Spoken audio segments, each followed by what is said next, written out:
Edward, remembered by history as Edward of Angoulême, the eldest son of the greatest warrior prince England had ever known, and the boy who would have been king. He was born into a world that expected everything of him, the firstborn son of a hero, carried into life in a sunlit castle in southern France, while trumpets sounded and all of Europe turned to watch. The court around him was the most magnificent in the known world. His father, a figure of legend. His mother, one of the most admired women of her age. From the first breath he drew, he was second in line to the throne of England, and the whole dynasty rested quietly and weightily on his small shoulders. He would grow in those years of warmth and tournament and candlelight in Aquitaine, a little prince who had never done anything wrong and never would, because time was not on his side. In a single autumn of grief and fire, while his father lay sick and the walls of Limoges fell, Edward of Angoulême breathed his last in the city of Bordeaux. He was 5 years old, and in the silence that followed, the world quietly rearranged itself. Tonight, we follow that. Good evening, and welcome back to Sleepy Crown Reborn. If you've just subscribed, welcome to the family. And if you're returning to us again, welcome back home. It is a pleasure to have you here. Tonight, make yourself comfortable, lower the lights, and let the day gently slip away. Over the next few hours, we'll share the calm, complete story of Edward of Angoulême, the eldest son of the Black Prince, born second in line to the throne of England, and one of history's most quietly significant figures, told slowly and with care to help guide you into sleep. We'll softly explore his brief and brilliant life, from his glittering birth in a castle in southern France to the golden years of the most magnificent court in medieval Europe, and finally to the autumn of 1370, when England lost the prince it never truly had. All while the long and fateful story of the 100 Years' War moved like a river in the background, carrying everything with it. And if you have a moment before you drift off, a gentle like and a quiet comment about your favorite figure from the age of the Black Prince help keep these stories coming. To understand who Edward of Angoulême was and why his short life mattered so much, we must first understand the world that shaped him before he was even born. We must go back a generation, to the wars and ambitions and grand romantic gestures of the family into which he arrived, and we must understand what England was in the middle years of the 14th century and what it meant to be a Plantagenet prince. The House of Plantagenet had ruled England for more than 200 years by the time Edward of Angoulême came into the world in January of 1365.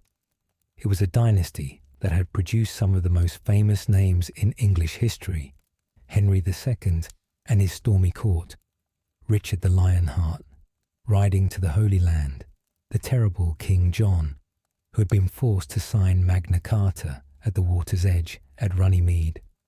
The Plantagenets were not a quiet family. They were warriors and administrators, lovers and tyrants, poets and brutes, and they had built the Kingdom of England into one of the most powerful states in Western Europe through a mixture of military brilliance, dynastic marriages, and sheer relentless ambition.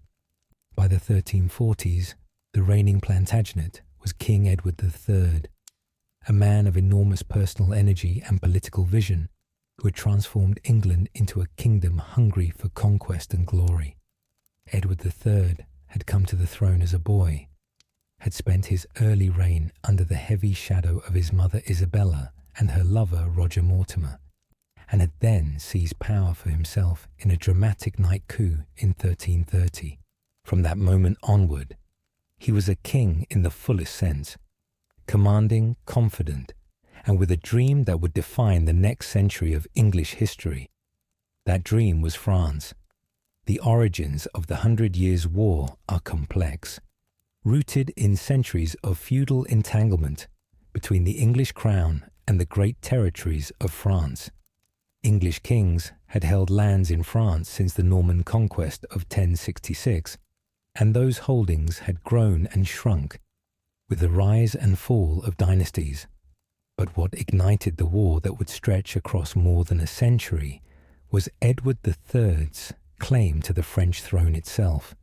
His mother Isabella was the daughter of the French King Philip IV, which made Edward himself the nephew of the last three French kings.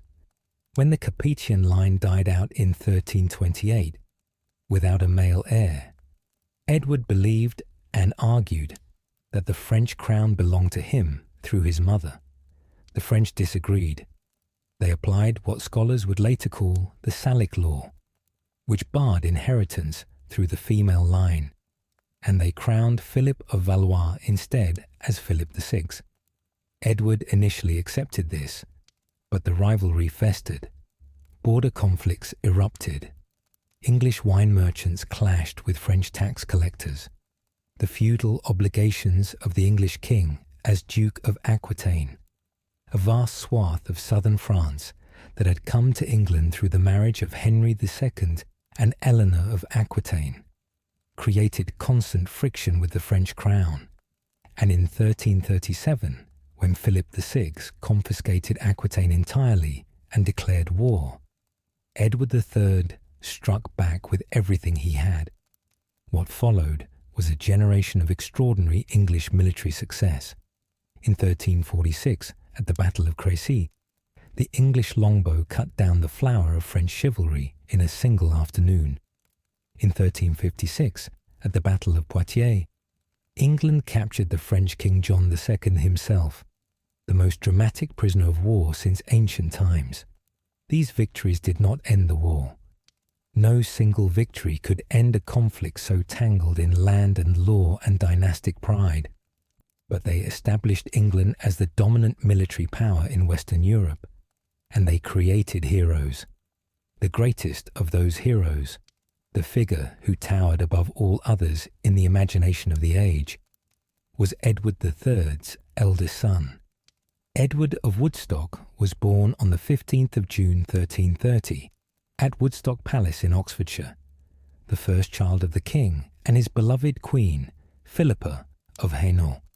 He was made Prince of Wales in 1343 at the age of 12, and from his very first campaign, standing at his father's side at Crécy when he was just 16 years old, commanding the right wing of the English army, while French knights charged in wave after wave at the English lines, he was something extraordinary. He would come to be known to later generations as the Black Prince, though that name was not used in his own lifetime. The origin of the name is debated. Some have suggested it referred to his black armor, others to the ferocity of his reputation among his enemies. But whatever its source, the image it conjures is vivid and apt. He was a figure of darkness and brilliance, a warrior of almost terrifying skill and charisma, who fought his way across France and Spain and came to embody everything the medieval age meant when it spoke of a perfect knight. At Poitiers in 1356, he won his greatest victory, a battle in which his outnumbered English force defeated and captured the French king, bringing the most powerful nation in Europe to its knees. The French ransom for their king was staggering, 3 million gold crowns, and a great deal of it flowed through the Black Prince's hands. He returned to England in triumph, parading through the streets of London with the French king riding at his side, and the city went mad with celebration. The chronicler Jean Froissart, who watched the age unfold and recorded it with the breathless admiration of someone who knew he was witnessing history, called the Black Prince the flower of chivalry. His own biographer, the herald known as Chandos Herald, described him as the perfect root of all honour and nobleness, of wisdom, valour and largesse. He was, by any measure, the most celebrated prince in Europe. The world that had produced him was one in which war and politics and the personal qualities of the ruler were inseparable in a way that is difficult for modern readers to fully recover. In the 14th century, a king's, or a prince's, personal courage in battle was not merely admirable. It was constitutive of his authority. A lord who did not fight, who did not put his body at risk alongside the men who followed him, who did not demonstrate in the most physical way possible that he deserved the deference and the loyalty and the taxes that the system extracted from those below him. Such a lord was not simply less popular. He was, in the deepest medieval understanding of lordship, less legitimate. The willingness to bleed was part of the social contract. The Black Prince had never failed this test. From Crécy, where he was 16, to Poitiers, where he was 26, to Nájera, where he was 37, and already carrying the seeds of his fatal illness, he had always been where the fighting was hardest. This was not recklessness. He was a careful, intelligent commander who chose his battles and managed his risks. But it was a consistent personal commitment to presence, to visibility, to the demonstration that the man asking others to risk their lives for him was prepared to do the same. The result was a loyalty that went beyond the ordinary bonds of feudal obligation. The men who followed the Black Prince, the knights and men-at-arms and Welsh archers and Gascon cavalry who formed the core of his armies, followed him not merely because they were paid to and because they feared the consequences of not doing so. They followed him because he inspired the kind of personal devotion that only genuine personal courage and genuine personal generosity can produce. He paid well, and he was brave, and he treated those around him with a chivalric consideration that they remembered for the rest of their lives. Froissart, always alert to the chivalric register of events, recorded many individual moments that illuminate this quality. The treatment of the captured King John II after Poitiers, the personal courtesy, the insistence on seating the French king above himself at dinner, the management of the captive as a guest rather than a trophy, was noted by contemporaries on both sides of the Channel as exemplary. It was the act of a man who had genuinely absorbed the values of the chivalric code, not merely performed them. This was the father into whom Edward of Angoulême was born in January of 1365. This was the inheritance he carried, and it was not a light one. And in 1361, he did something that shocked everyone. He fell in love with his cousin. Joan of Kent was not a conventional choice for the heir to the English throne.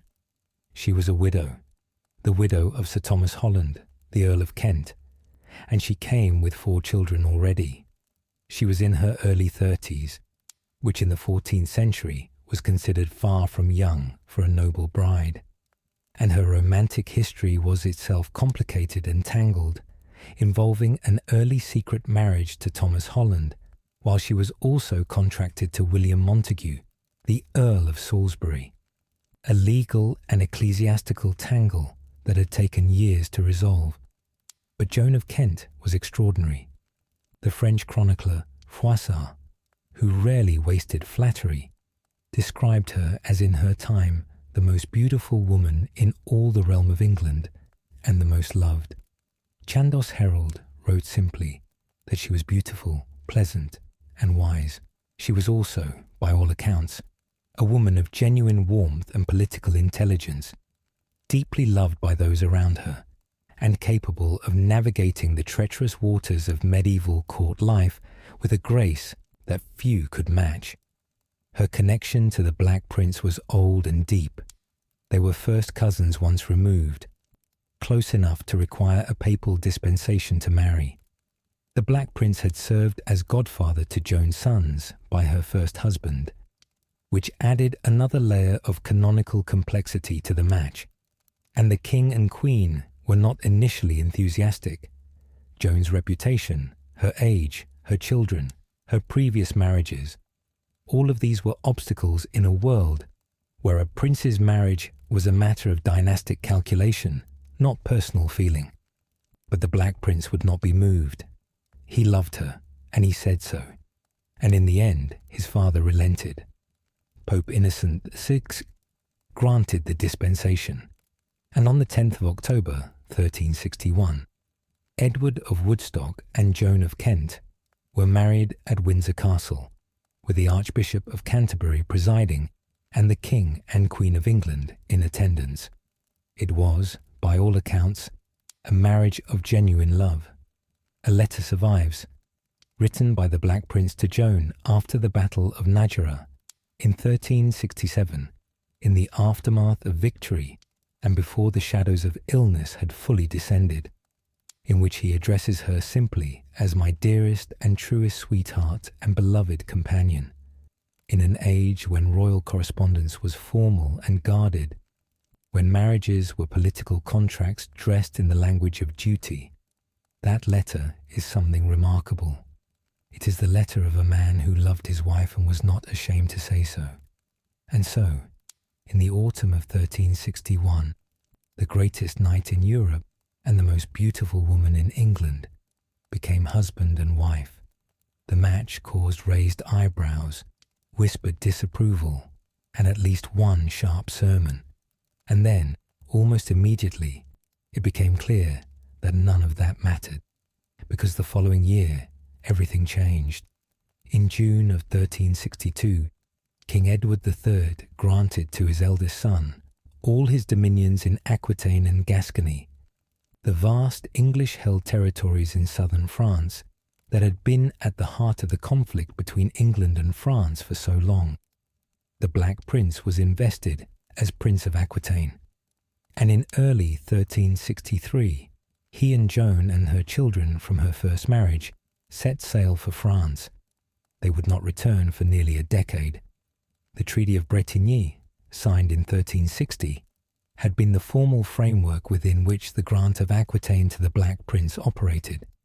It was one of the most significant agreements of the entire 100 Years' War, a peace settlement that followed the humiliation of the French at Poitiers and the capture of their king, and that tried to draw a line under decades of conflict by making the English position in France legally clear and permanent. Under Bretigny, Edward III formally renounced his claim to the French throne, at least in the treaty's original formulation, in exchange for France's acknowledgement that the English held Aquitaine and a number of other territories in full sovereignty, free of any feudal obligation to the French crown. The treaty was enormously significant for Edward of Angoulême, even though he was not yet born when it was signed.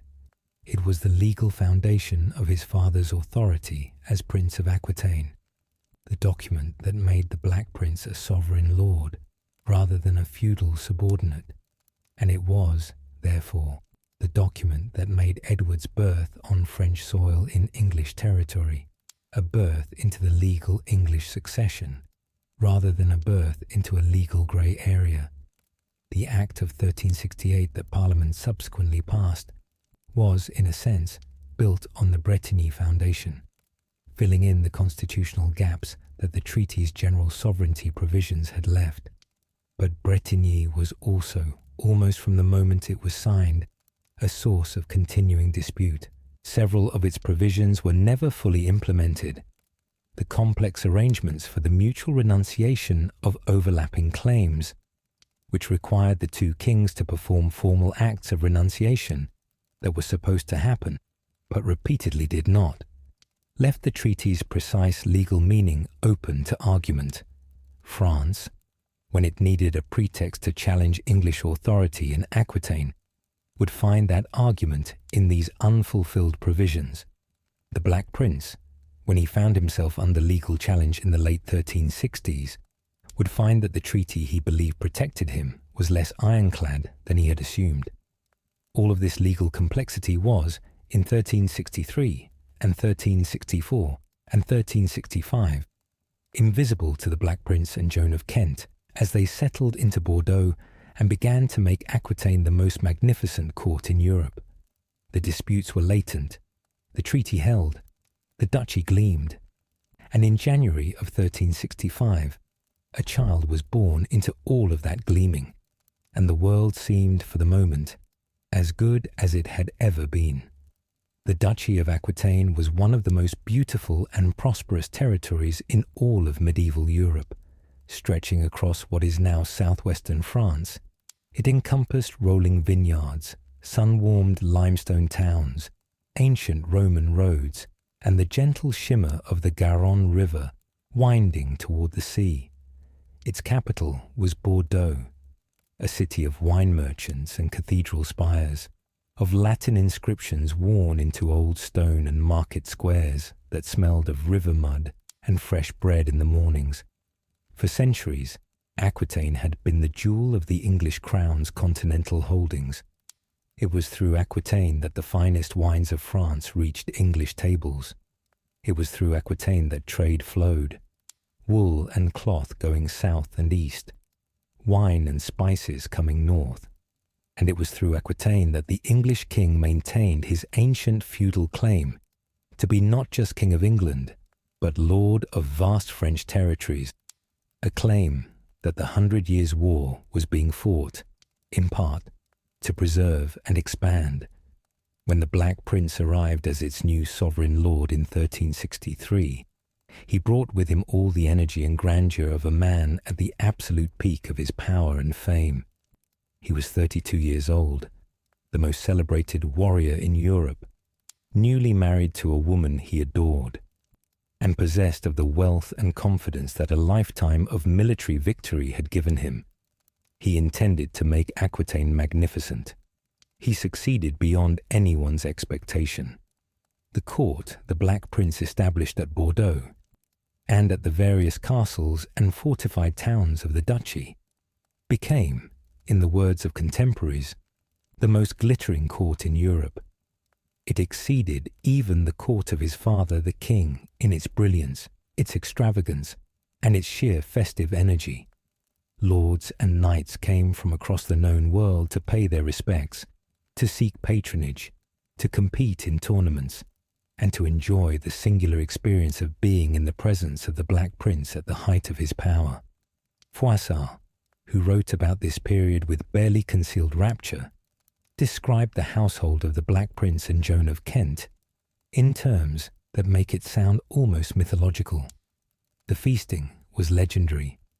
The tournaments were spectacular affairs of horsemanship and pageantry that drew competitors from England, France, Spain, and beyond. Joan herself was at the centre of all of it, presiding over the court with a warmth and intelligence that made her beloved by lords and servants alike. Into this world, this great, shining, excessive, splendid court in the south of France, a child was now expected. The daily life of the Black Prince's court in Aquitaine has been reconstructed by historians from the administrative records that survive. The household accounts, the lists of gifts given and received, the records of judicial and diplomatic activity, the scattered references in the chronicles. What emerges is a picture of extraordinary organized complexity. The court moved. It was not static, not confined to Bordeaux, but constantly in motion through the duchy, visiting the great castles and fortified towns that were the nodes of English governance in the south: Angoulême, Périgueux, Limoges, Saintes, La Rochelle. These were all, at various times, settings for the court's perambulations. This constant movement was itself a form of governance. A great lord who toured his territories was a lord whose presence was felt throughout them, whose justice was accessible to those who needed it, whose face was known by more than a small circle of courtiers. The Black Prince managed Aquitaine in part by being visible in it, by appearing in the towns and castles of the duchy with the full ceremonial apparatus of his household, presiding over local disputes and local celebrations, reminding the people of the duchy that their lord was present and attentive. The tournaments that punctuated this circuit were not merely entertainment. They were a form of political communication. They brought together the nobility of the duchy and beyond in a setting that was simultaneously competitive and social. a space where relationships were built and demonstrated, where loyalties were signalled, where the hierarchy of the chivalric world was enacted and reinforced. A lord who held brilliant tournaments was a lord worth following.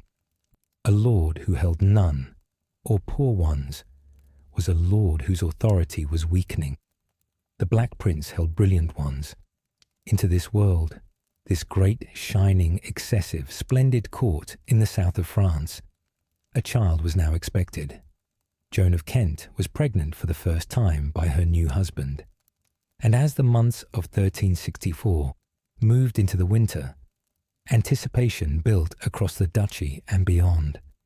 The Black Prince's heir was coming. England's future was on its way.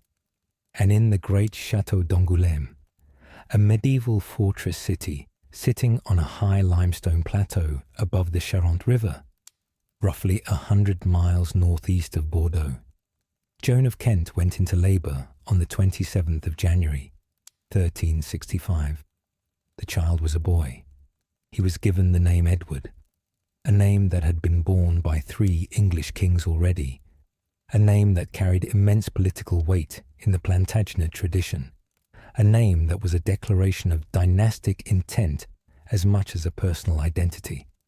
And following the custom of his age, he was given a territorial designation marking his birthplace, Edward of Angoulême. 4 days later, on the 4th of February, Joan of Kent wrote a letter to her father-in-law, King Edward III of England, announcing the birth of his grandson. The news was received with an explosion of royal joy. King Edward III, that restless, energetic, glory-hungry old warrior, was so delighted by the news that he awarded an extraordinary gift to the man who had carried it to him. The messenger, a man named John Delves, received from the king an annuity of £40 per annum for life, £40 a year for the rest of his natural days, simply for being the man who arrived first with the good news. It was an extravagant gesture, but an entirely characteristic one for a king who had built his entire reign on grand statements of power and confidence. He had a grandson. He had his heir's heir. The dynasty was secure. And in Angoulême, preparations began for a baptism unlike anything southern France had seen in living memory. The weeks leading up to the baptism must have been a logistical achievement of considerable complexity. Organising the arrival of more than 800 lords and knights, each with their own household, their own horses, their own servants, their own expectations of appropriate accommodation, required an administrative effort that stretched the duchy's resources considerably. Letters of invitation went out across Aquitaine and beyond. Beds had to be found or created. Kitchens had to be stocked. Roads had to be kept passable. The Black Prince's household, already a large and complex machine, expanded further to absorb the preparations for what would be the greatest ceremony of his years in the south. The Gascon nobility who attended the baptism were themselves a remarkable and varied group. Many had family connections that stretched back generations into the complicated history of the duchy's relationship with England.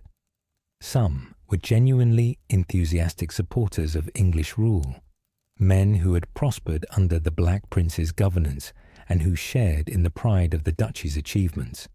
Others were more ambivalent, men who valued the trading relationships and the relative stability that English overlordship had provided, but who maintained their own separate sense of Gascon identity and were not unconditionally committed to the English cause. All of them came to Angoulême in March of 1365. The birth of a healthy heir was a moment that transcended the ordinary political calculations of the duchy's internal politics. Whatever else they thought about England and the English, they came to see the child. The relationship between the Black Prince and the Gascon nobility was, in these early years of his governance, genuinely warm on both sides. He brought to the duchy the particular quality of attention, the willingness to engage personally, to be present, to be interested, that the best medieval lords shared with their subjects through the practice of what might be called visible governance. He held the great court sessions that the Gascon lords expected, presided in person over disputes, distributed gifts with the legendary generosity that Froissart noted repeatedly. He was, in these years, exactly what a great lord should be: present, generous, fair, and formidable.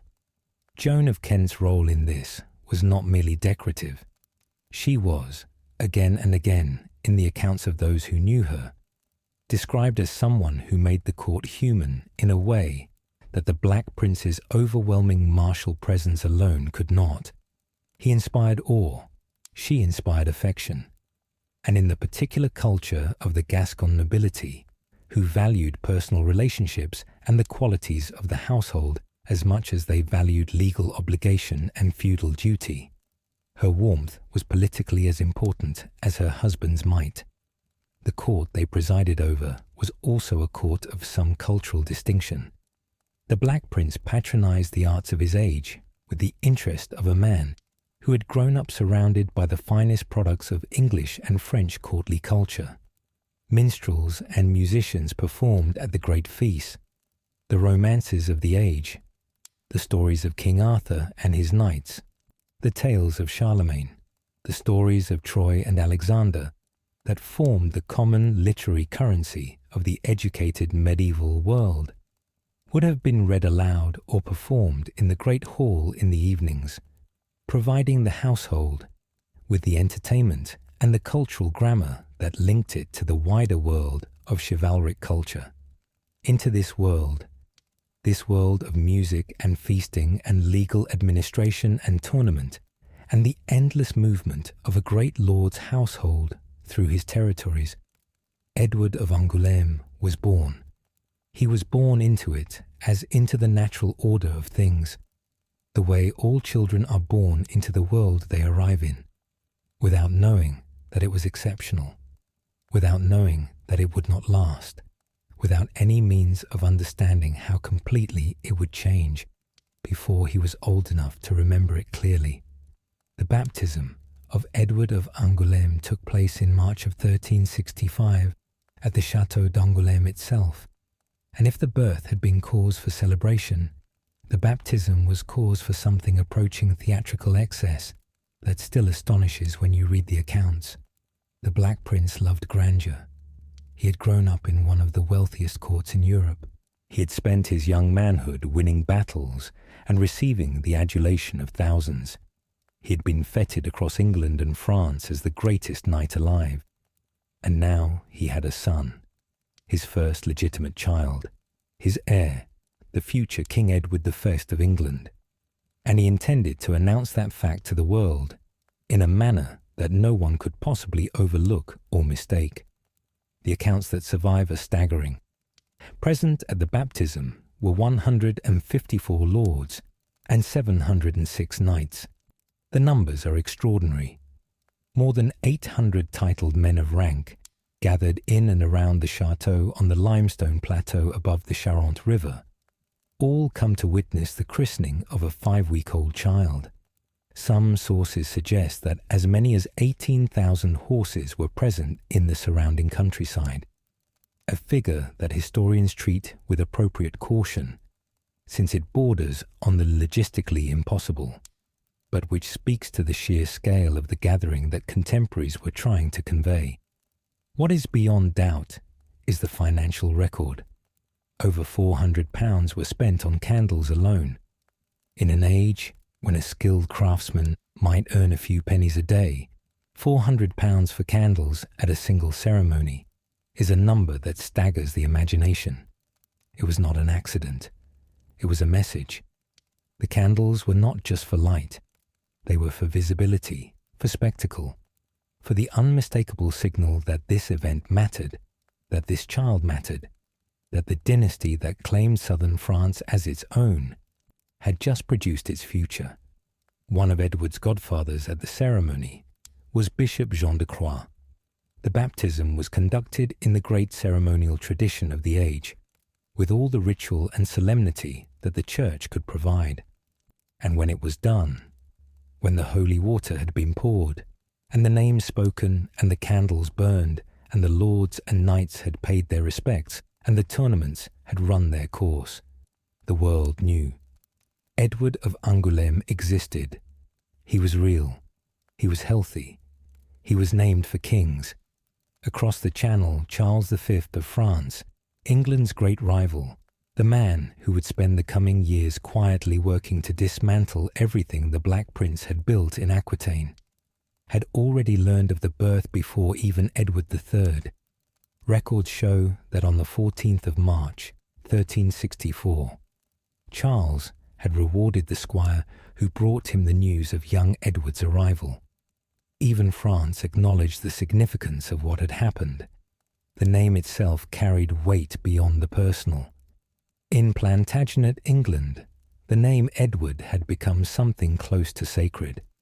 Edward the Confessor, the last great Anglo-Saxon king, canonized by the Church, was the patron saint of the English monarchy. Edward III had been a warrior king of terrifying effectiveness. Edward II had been a tragedy. And Edward III, the boy's grandfather, was a conqueror, a builder, the man who had made England great again.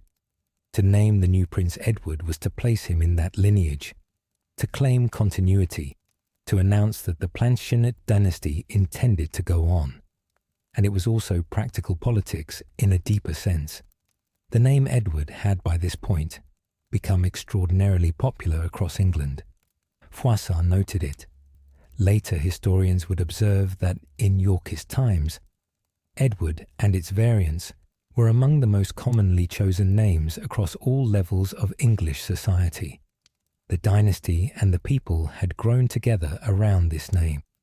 To give it to the heir's heir was to bind the child, from his very first day, to the identity of the kingdom that awaited him. He was Edward of Angoulême, son of the Black Prince, grandson of Edward III, second in line to the throne of England. And the future, it seemed, was very bright indeed. The celebrations that followed the baptism extended for days. The formal ceremony itself, then the feasting and the tournaments and the gift-giving that formed the customary celebration of a great dynastic occasion. The Black Prince distributed gifts with the legendary generosity that had always been one of his most celebrated qualities. Froissart noted that those who came away from the court of the Black Prince empty-handed were rare indeed. At the baptism of his firstborn son, he would have surpassed even his usual extravagance. One of the lasting effects of the baptism was its impact on the perception of English power in the south. The mere fact of assembling more than 800 men of rank at a single castle in Aquitaine, the logistics of that, the wealth it implied, the reach of the Black Prince's influence that could draw such a gathering, was itself a statement. It said, "This court is the most powerful centre in the southwest." It said, "This family is here to stay." It said, "The future belongs to the Plantagenets, and that future has a name." The name Edward carried, beyond the personal and the dynastic, a very specific religious significance that contemporaries would have felt immediately. Edward the Confessor, the gentle, scholarly, canonized Anglo-Saxon king who had built Westminster Abbey and whose shrine at Westminster was one of the greatest pilgrimage destinations in England, had been adopted by the Plantagenet dynasty as a kind of patron saint. Henry III had been devoted to him, had rebuilt Westminster Abbey in his honour, had named his own son and heir Edward in deliberate homage. Edward I had maintained the devotion, and Edward III had been careful to invoke it. To name a child Edward in the Plantagenet tradition was not merely to honour the family's naming convention. It was to claim the confessor's blessing, to place the child under the protection of England's royal saint, to say that this child stood in a tradition that stretched back beyond the Norman conquest to the last great Anglo-Saxon king. The church that received the infant Edward at his baptism at Angoulême. Whatever church within or adjoining the château was used for the ceremony would have been adorned with the symbols of that tradition: the holy water, the chrism, the candles, the prayers in Latin that the medieval liturgy required, the gathered godparents and witnesses, the particular quality of attention that a baptismal ceremony commands even now in more secular times, and that commanded it far more completely in an age when the sacrament of baptism was understood to be a matter of eternal significance. Edward of Angoulême was born into the Plantagenet family, but he was made a Christian at that ceremony, and in the theology of his age, the second was at least as important as the first. The king he was born to be was a temporal title. The soul that was washed in the baptismal water was, in the Church's keeping, eternal. And whatever else history would do with his brief life, the Church had received him and named him and placed him in the arms of the divine on a March day in 1365, in a château above a river in southern France, with the greatest men in Europe as his witnesses. The role of godparents in the medieval baptismal tradition was not merely ceremonial. It was understood as a genuine spiritual obligation. Godparents were required to ensure, as far as lay within their power, that their godchild was raised in the Christian faith, instructed in its duties, and capable of fulfilling the spiritual obligations that the sacrament of baptism had placed on them. This obligation was taken seriously by those who undertook it, even when the political and practical circumstances of medieval life made its fulfillment complicated. Bishop Jean de Croix, as one of Edward's godfathers, took on that obligation at Angoulême in March of 1365. He made his promises over the baptismal water. He was, from that moment, spiritually connected to the child in a way that transcended mere political alliance. This makes what he did 5 years later, opening the gates of Limoges to the French in August of 1370, months before his godson's death, all the more striking. The baptismal promise and the political betrayal are connected not just by the name of the bishop, but by the specific, documented, personal relationship between a godfather and the child he had sponsored at the font. Whether de Croix thought about his dead godson in the aftermath of the Limoges crisis, whether the news of Edward's death in September 1370 reached him and occasioned any private reflection on the promises he had made 5 years earlier, is not something the record tells us. He was a political actor making political calculations in a world of shifting allegiances. But the connection between the man who made promises at the baptism and the event whose aftermath coincided with the child's death is one of the small, specific ironies that history provides when it is being particularly attentive to what it is doing. Very little is recorded of Edward of Angoulême's daily life in the years after his baptism. This is not surprising. Medieval children, even royal ones, rarely left detailed traces in the historical record until they were old enough to begin formal education, take on ceremonial roles, or enter the arrangements of marriage and alliance that defined aristocratic existence. A 5-year-old child, however precious, was not yet an actor in the great drama of history. He was a presence, beloved, celebrated, anxiously watched, but not yet a voice that contemporaries felt the need to record. What we can reconstruct is the world in which he moved, and that world was extraordinary. Aquitaine, in the mid-1360s, was at its most dazzling. The Black Prince had been governing the duchy for 2 years, and the engine of his court was running at full capacity. The great lords of the region, the Gascon nobility who held their lands in the name of the English crown, came regularly to pay their respects, to attend councils, to participate in the endless ceremonial life of a medieval prince's household. Spanish grandees visited from across the Pyrenees. Italian merchants passed through Bordeaux with their silks and spices. Pilgrims on their way to Santiago de Compostela crossed the duchy on roads maintained by the English administration. The household itself was a kind of small city in motion. Knights and squires, ladies in waiting and chaplains, cooks and stable hands and minstrels and heralds, all moving in the orbit of the Black Prince and Joan of Kent. Joan was particularly beloved in this world.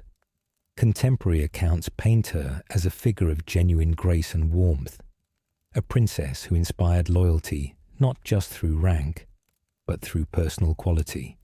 She was, in the language of the age, well beloved of all who knew her. Into this world, little Edward of Angoulême took his first steps. He learned to walk on the stone floors of Aquitanian castles. He heard the sounds of that court, French spoken with Gascon accents, English spoken in the cadences of the English West Country, the clatter of armour being cleaned in the courtyards below, the distant sound of tournament practice, the bells of Bordeaux Cathedral floating across the river in the evenings. He was surrounded by people who loved him, who knew that he mattered enormously, who invested in him the hopes and dreams of a dynasty. Joan of Kent seems to have spent considerable time at Angoulême, the city of her son's birth, when not travelling with her husband. It is plausible, though not documented, that young Edward's household was based there in his earliest years, in the great fortress château on the plateau above the Charente. The château was ancient, even in the 14th century, its walls having been built and rebuilt over generations of conflict. It was a place of serious stone and practical purpose, but also of beauty. The Charente Valley spread below it in all directions, and on clear days you could see for miles across the rolling limestone country of what the French called the Angoumois. We know that Edward had a godfather in Bishop Jean de Croix, which suggests that the church would have played a central role in his early life. As it did for all noble children of the age, he would have been exposed from his earliest years to the rituals and rhythms of Christian devotion, the daily offices, the feast days, the elaborate ceremonial of medieval Catholicism that structured time itself in the 14th century. He would have heard Latin, even if he did not yet understand it. He would have learned to genuflect before altars and to bow his head at the name of Christ.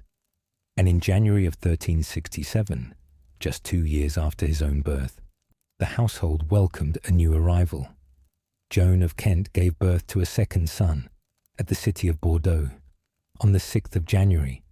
He was named Richard, a name also rich with Plantagenet association, though not as politically loaded as Edward. He would come to be known as Richard of Bordeaux after his birthplace, following the same custom of territorial designation that had given his elder brother his name. Edward, still only 2 years old himself, became a big brother. Richard was small and dark and would grow to be very different from the golden future that had been imagined for the house. But in January of 1367, none of that was known. There was simply a family, a father of legend, a mother of grace, 2 small boys in the sunlight of Aquitaine, and a world that seemed, for the moment, to be exactly as it should be. But even as Richard was born, the first dark threads were beginning to work their way into the cloth.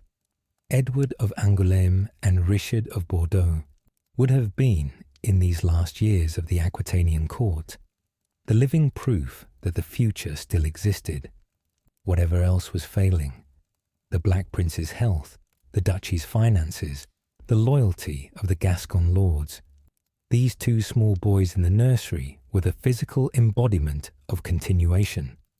They were the dynasty in its youngest and most vulnerable form, and they were also simply children. They played and argued and ate and slept and learned to say new words and ran in the corridors. They were the future in the most literal sense. We do not know what the brothers' relationship was like in these years, whether Edward was the protective older brother or the domineering one, whether Richard was the docile younger child or the demanding one. Small children's personalities are variable and hard to read, even for the people who live with them, and we have nothing but absence where the daily life of these two boys should be.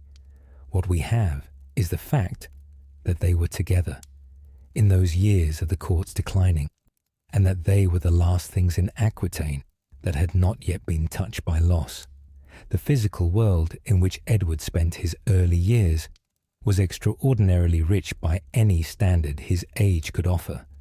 The castles of Aquitaine were among the best maintained and best provisioned in Europe. The Black Prince's household was famous for its standards of comfort and organization. Joan of Kent, who had grown up in the English royal household and had spent decades in and around the greatest courts, would have maintained the nursery with the same meticulous care she brought to every aspect of her household's management. The food would have been good.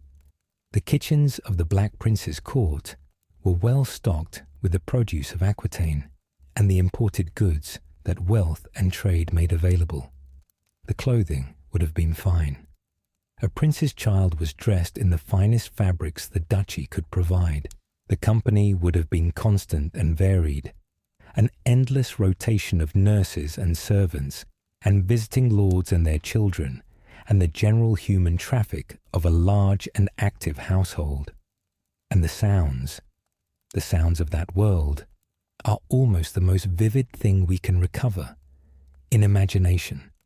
The Gascon French spoken in the corridors, the English spoken in the inner rooms, the bells of the churches in the town below the château, the horses in the courtyard, the clatter of arms practice from the training ground, the occasional distant sound of music from the hall where the minstrels played in the evenings, the rain on the warm limestone of Aquitaine.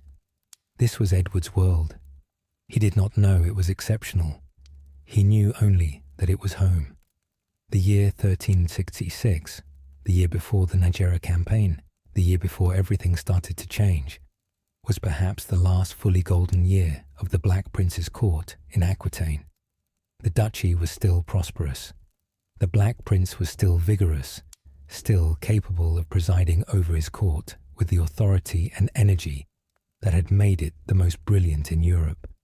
Joan was still at the center of that court with her warmth and her beauty and her political intelligence. The disputes over the fouage had not yet begun. The French legal challenges were still in the future.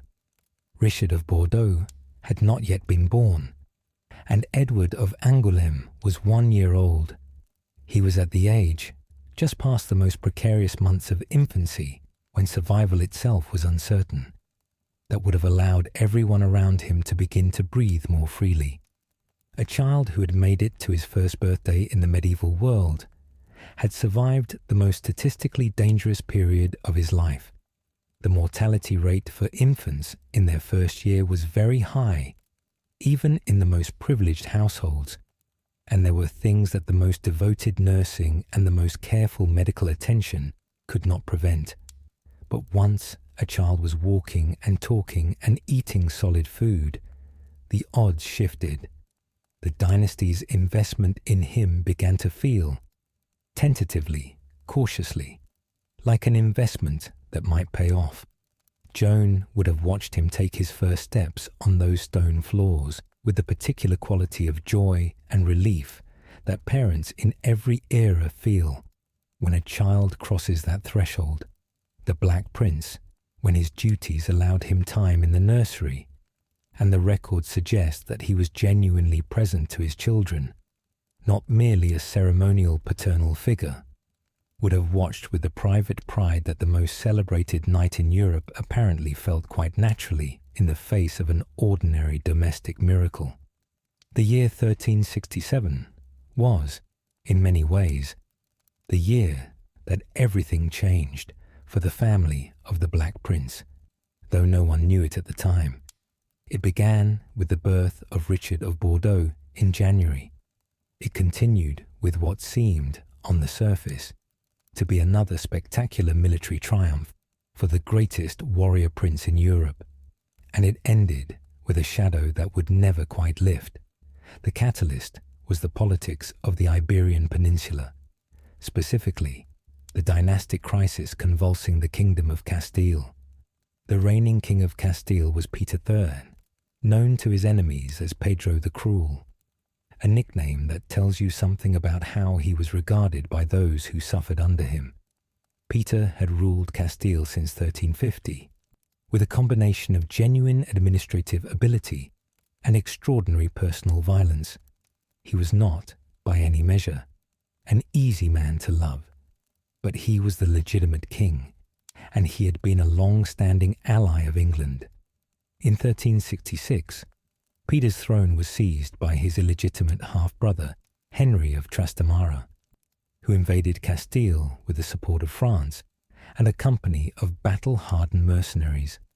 Peter fled, and then he came to Aquitaine, to the court of the Black Prince, and he asked for help. The Black Prince's motives for agreeing were mixed. There was the old alliance with Peter, certainly. There was the principle, one the Black Prince clearly felt strongly about, that a legitimate king should not be displaced by an illegitimate claimant. There was, if we are honest, the appeal of another war to a man who had spent his entire life at the point of a lance and who had not fought a major battle in years.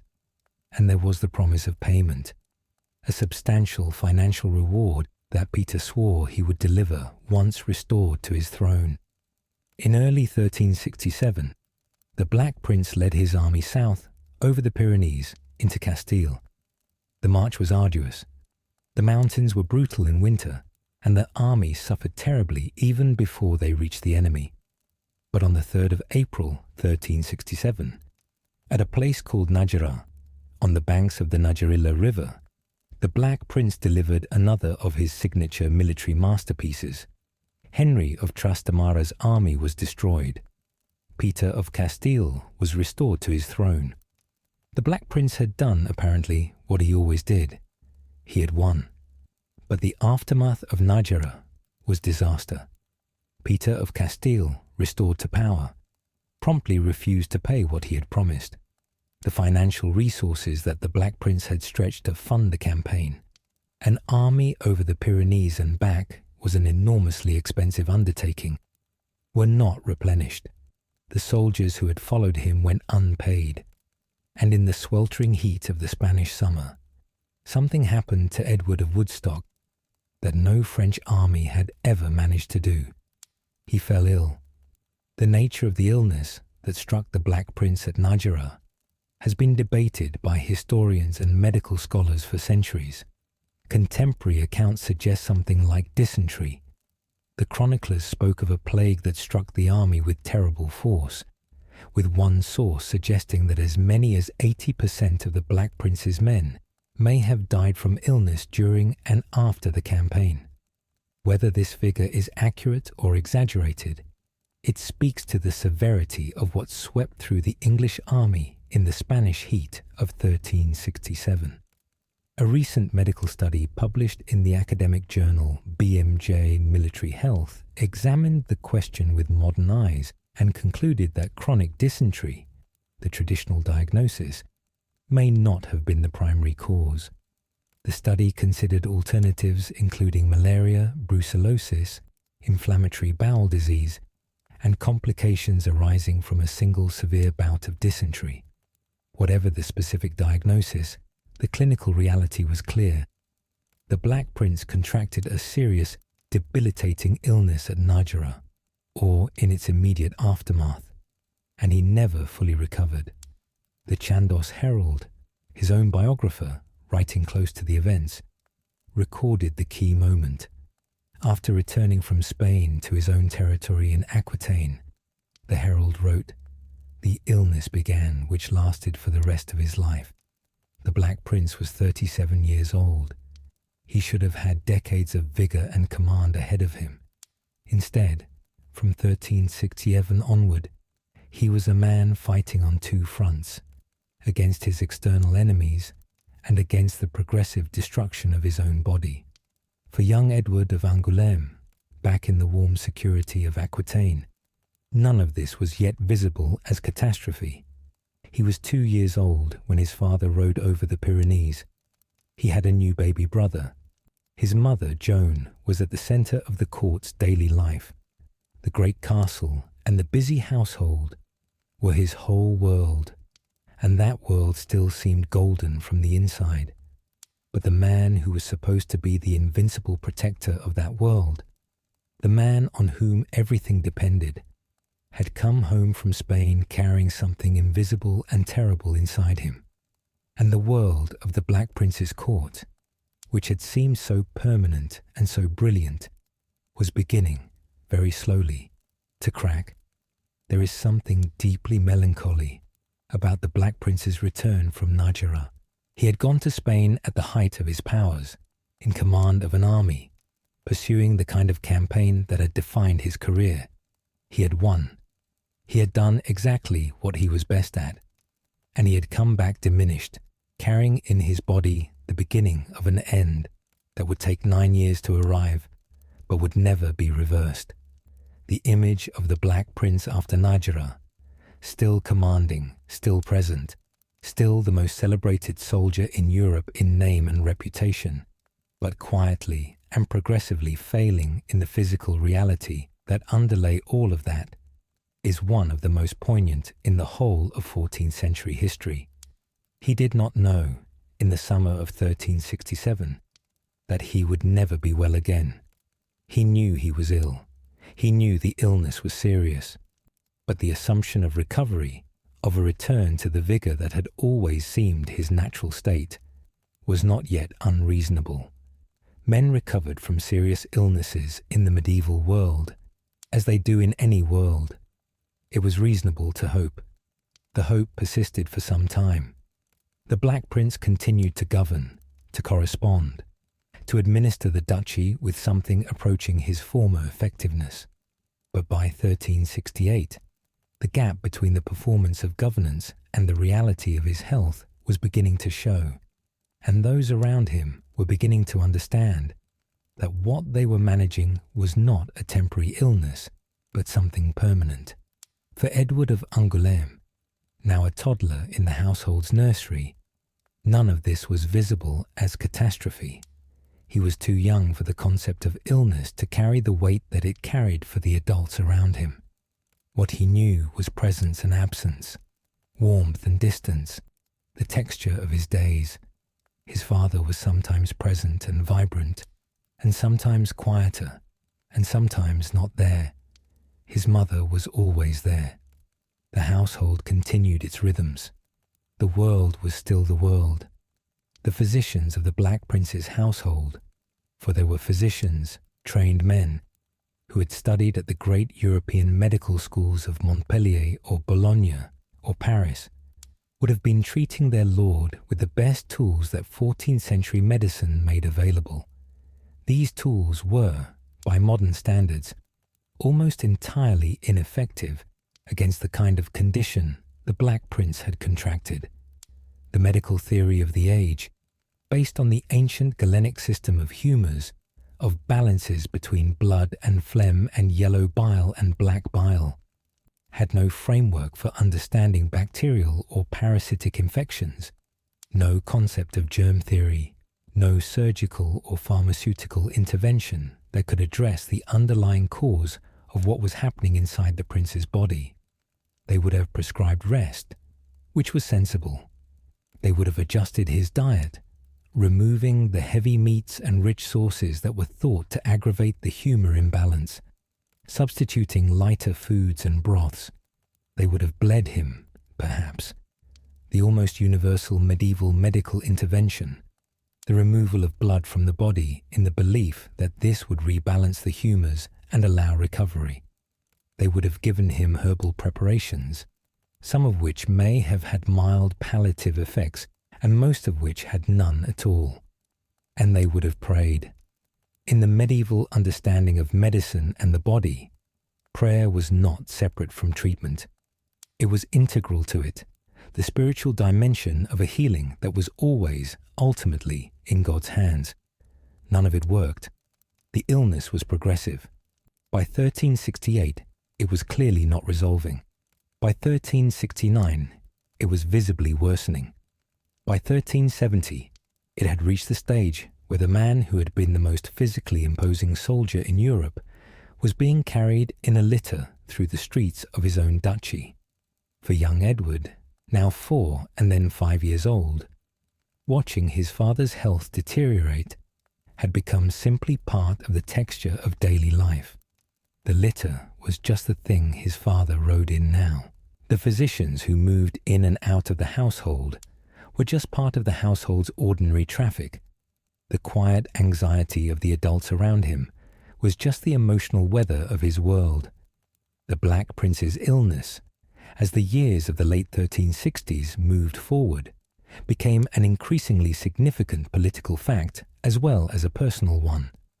A medieval prince's authority rested substantially on his personal presence and his physical capacity to command, to lead armies, to preside over councils, to make the gestures of authority that demonstrated that he was genuinely in control of his territory. A prince who was carried in a litter, who could not ride, who spent days or weeks in a sick room. Such a prince was a prince whose authority was leaking away even as his title remained intact. The Gascon lords who watched the Black Prince's decline in 1368, 1369, and 1370 were drawing their own conclusions. Some remained loyal, men whose connection to the household was personal as well as feudal, who liked the Black Prince and felt the pull of honour and gratitude alongside the pull of prudence. But the calculations of prudence, in a world where power was shifting, were increasingly pointing away from England and toward France. Charles I's patient diplomacy, the slow, quiet, legally impeccable pressure of appeals and counter-appeals and diplomatic objections, was more effective in the end than any French army could have been against the Black Prince at his best. It worked precisely because the Black Prince was no longer at his best. And through all of this, through the Fouage dispute and the Gascon appeals and the French legal manoeuvring and the declining health, the household continued. The children grew. Edward of Angoulême moved through his 4th and 5th years of life in a world that was visibly contracting around him, but that was, from the inside of his particular small experience, still the whole world. The years between the return from Spain and the autumn of 1370 were years of gathering storm for the Black Prince and his family, and therefore for little Edward of Angoulême, who grew from toddler to small child, while the world around him quietly transformed. The financial crisis created by Peter of Castile's refusal to pay his debts was severe.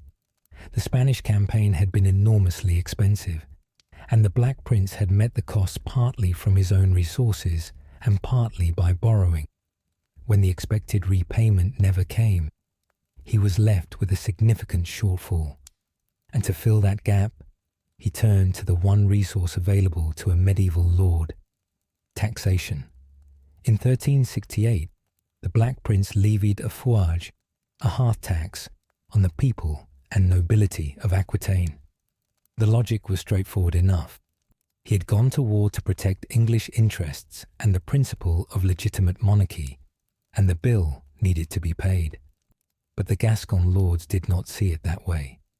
They had their own traditions, their own customs, their own sense of what the relationship between a lord and his subjects should look like.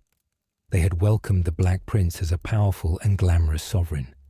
They had not signed up to fund his adventures in Spain. The resentment grew. A number of the most powerful Gascon lords, men who had been loyal to the English crown for generations, began to seek alternatives. And France, as it always did, watched and waited and quietly encouraged. Charles V, the subtle and calculating French king, had no interest in fighting another Crécy or another Poitiers. He had watched the English win those battles through military brilliance, and he had learned from the experience. Instead of sending armies, he sent lawyers and diplomats. he invited the aggrieved Gascon lords to appeal directly to the French crown, to appeal over the head of the Black Prince to Paris itself, claiming that the forge was an illegal tax that violated their ancient rights. The appeals began in 1368. The Black Prince, furious and increasingly unwell, declared the French action a violation of the Treaty of Bretigny, the peace agreement of 1360, that had established the boundary of English and French authority in the region. Charles V's response was to formally declare that the treaty had been broken by England, not France, and to effectively resume the 100 Years' War. For the Black Prince, this was a catastrophe on multiple levels. He was ill. His finances were strained. His great lords were in revolt against him. And now France, the enemy against which his entire career had been built, was pressing forward again, not with the frontal assault that he could have met on a field and destroyed, but with the infuriating slow-motion pressure of legal challenges and diplomatic manoeuvring, and the quiet undermining of loyalty among the nobility of the duchy. From 1369 onward, his health deteriorated with increasing speed. The chroniclers describe him as often unable to ride, carried instead in a litter, that medieval conveyance of the sick and elderly, while his army marched around him. It was a grotesque inversion of everything he had been. The greatest horseman of his age, the man who had charged at Crécy at 16 and at Poitiers at 26, was now being carried in a box by servants. He was still fighting, still commanding. The will that had broken French armies had not left him, but the body that had housed that will was giving out. Parliament passed legislation during this period that speaks obliquely to the anxiety that Edward of Angoulême's situation was creating in England. In 1368, an act was passed specifically to confirm that children born in the English domains in France, children like Edward of Angoulême, born at the château d'Angoulême in the Duchy of Aquitaine, rather than in England itself, could legally inherit the Kingdom of England. An earlier act of 1351 had addressed the general question of citizenship for children born abroad to English subjects, but Parliament was evidently worried that this might not be sufficient to secure the succession. Edward of Angoulême needed to be unambiguously English in the eyes of the law. The Act of 1368 was, in a sense, Parliament's gift to him, a legislative guarantee that when the time came, his claim to the throne would be unassailable. There was also anxiety, more darkly, about John of Gaunt, the Black Prince's brother, Edward III's fourth surviving son, Duke of Lancaster, was by this point one of the most powerful figures in England. He was ambitious, capable, politically astute, and widely suspected, by those who thought in dynastic terms, of having designs on the throne should the direct succession falter. The Act of 1368 was partly a response to that anxiety. Parliament was not about to let an ambiguous birthplace status provide Gaunt with any technical argument to advance himself ahead of the Black Prince's legitimate children. None of this would have been visible to Edward of Angoulême, of course. He was 3 years old in 1368.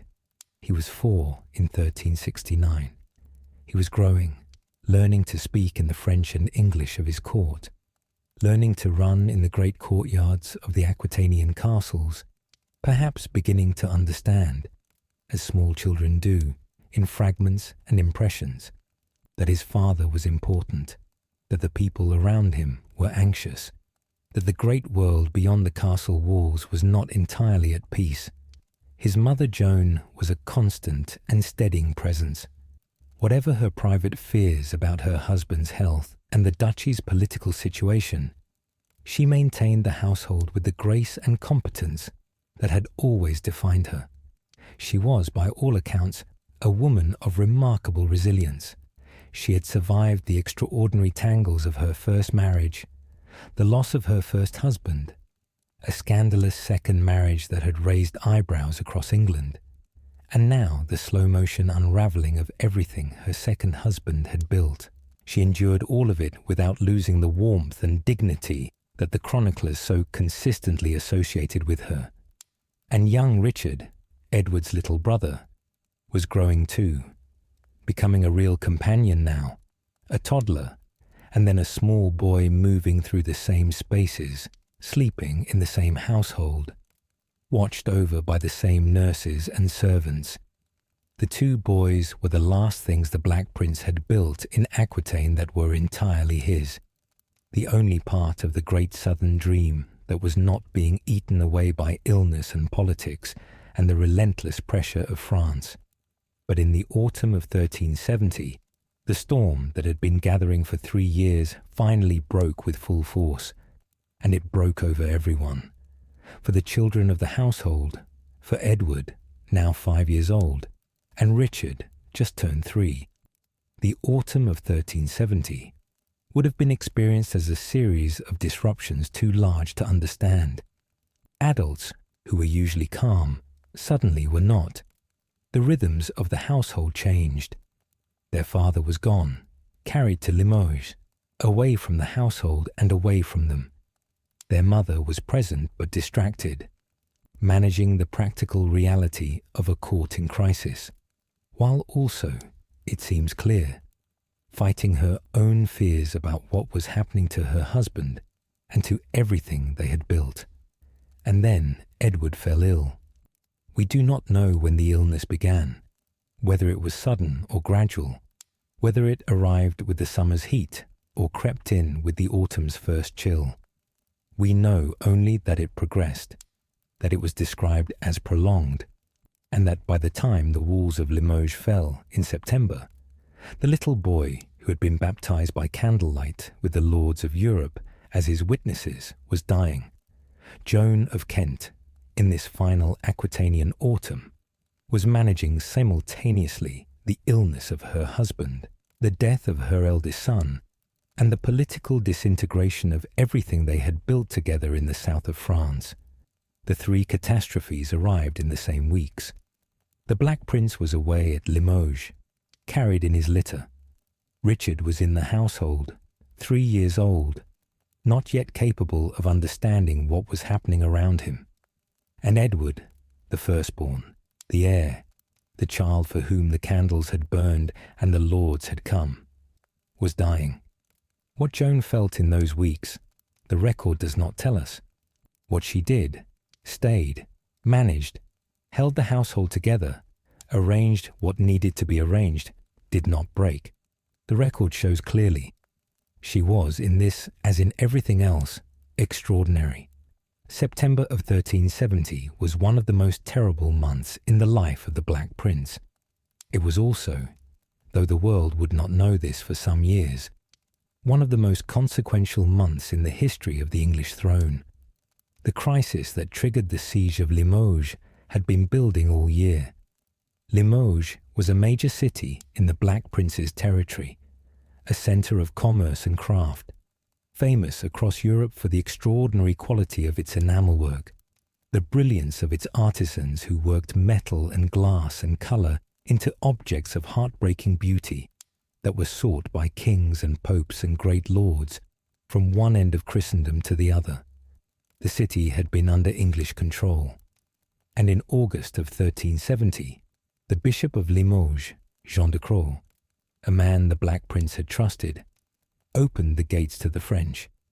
The betrayal sent the Black Prince into a fury that contemporaries noted was almost terrifying in its intensity. Jean Froissart, who was hostile to the English in this period, but capable of recording what he saw, wrote that the news put the prince into a violent passion. He swore, and in the 14th century, a prince's sworn oath was a binding and public thing, to retake Limoges and to make its people pay for what their bishop had done. The problem was that by September of 1370, the Black Prince could barely stand. He had been bedridden for months. The illness that had begun in Spain 3 years earlier had progressed to the point where mounting a horse was impossible. He was carried everywhere in a litter, that enclosed box on poles, borne by servants, the conveyance of invalids and the dying. And yet he went to Limoges anyway. The siege of Limoges began in the second week of September 1370. The English army, led in practical terms by John of Gaunt and the other commanders, while the Black Prince directed operations from his litter, invested the city completely. The defenders were relatively few, perhaps 140 men against more than 3,000 English troops. What Limoges had was its walls. The English approach was methodical and brutal. Miners, specialist troops whose job was to tunnel beneath enemy fortifications, worked their way under the city's walls. On the 19th of September, those tunnels were fired. The walls collapsed in a section, and the English army poured through. What followed has been debated by historians ever since. Froissart claimed that 3,000 men, women, and children were massacred in the streets of Limoges on that day, that the Black Prince, carried in his litter through the carnage, ordered the killing to continue and only relented when 3 French knights threw themselves before him and begged for mercy. The image is searing. A dying man carried through slaughter, too sick to ride but still commanding the destruction of a city. Modern historians are more cautious about the 3,000 figure. The town's garrison was small, its population not enormous. The number may be a significant exaggeration, shaped by Froissart's evident sympathy for the French in this period and his tendency toward dramatic effect. What is not in doubt is that there was very serious violence, that many people died, and that the Limoges enamel industry, one of the great cultural achievements of medieval France, was effectively destroyed for nearly a century by the sack of the city. The Black Prince, already dying, already broken, had added one more dark entry to a life that had also contained so much brilliance. And in Bordeaux, on approximately the 20th of September, perhaps the same day, or within days of the assault on Limoges, Edward of Angoulême died. He was 5 years old. He had been ill for some time. The Wikipedia entry for his life records that he died after prolonged suffering, and some accounts suggest bubonic plague as the most likely cause, though no contemporary medical record is specific enough to be definitive. He died in Bordeaux, the city his brother Richard had been born in, the great wine capital of the English duchy, on a warm early autumn day, in a world that was coming apart at its seams. The accounts that survive of his final days tell us very little. He was a 5-year-old child.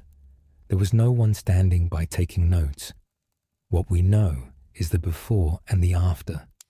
Before, a small prince in a court that was growing quieter and more anxious by the month. A healthy-seeming boy in a world of great stone castles and river light. After, silence.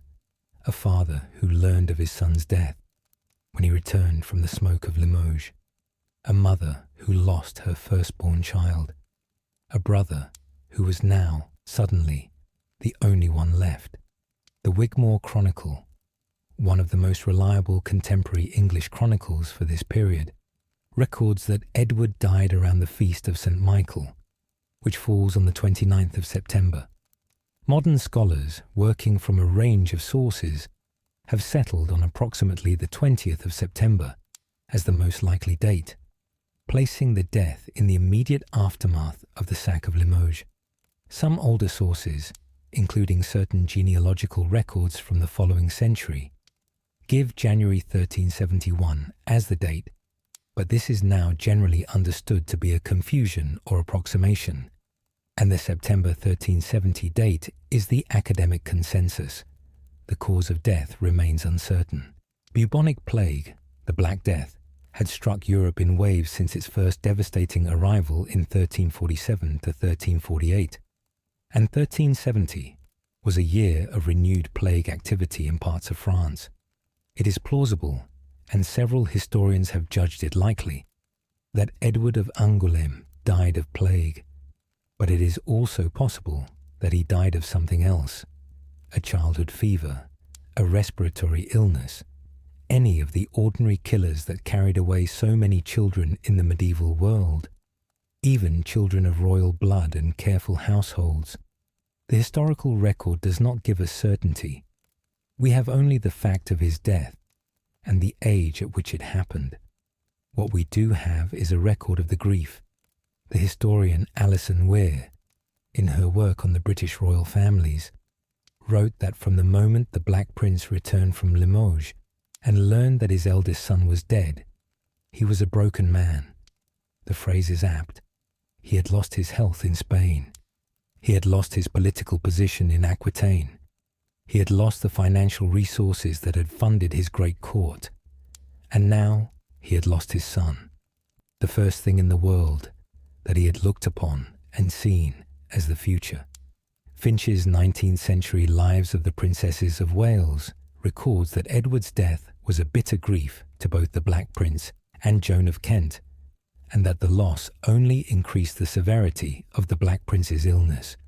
That seems entirely likely. The Black Prince was already dying. The grief of losing Edward may not have accelerated the physical disease, but it would have done something more fundamental. It would have taken away the reason to keep fighting. Contemporary chroniclers, in that particular way that medieval writers had, of projecting backward onto children all the virtues they might have possessed had they lived, wrote that Edward had already won a reputation for a Christ-like character, that even in infancy historians could see in him the seeds of those high qualities which distinguished his father and his grandfather, qualities which were denied to his brother Richard II. This is clearly retrospective projection rather than documented fact. A 5-year-old cannot be said to have an established moral reputation in any meaningful sense, but the very impulse to write such things tells us something. It tells us how much was hoped for, how thoroughly Edward had been invested with the family's dreams, how painful his absence would be. There is a particular cruelty in the timing of Edward's death, the way it coincided almost exactly with the sack of Limoges. In a single autumn week in September of 1370, the Black Prince commanded the destruction of one of the most culturally significant cities in his territory, and then returned to find that his eldest son was dead. He had gone out in the conviction that action, however extreme, however painful, was preferable to the slow erosion of his authority. He had demonstrated that he could still command, still strike, still be the Black Prince in deed as well as in name. And then he came back and found that none of it had protected the one thing he had not been able to bring with him. The symmetry is not a coincidence contrived by history for dramatic effect. It is simply the way that catastrophic seasons operate, everything failing at once, the political and the personal and the physical all declining together, so that there is no single front on which to concentrate the will and fight back. The Black Prince in September of 1370 was being destroyed simultaneously from every direction. Limoges was one direction, his illness was another, and Bordeaux, where his son lay dying, was the third. He was not a man who broke easily. His whole career was built on not breaking, on the particular quality of resolution that could hold a battle line when others ran, that could keep planning and commanding when others despaired. But in September of 1370, he broke. Alison Weir is right that he was a broken man from this point.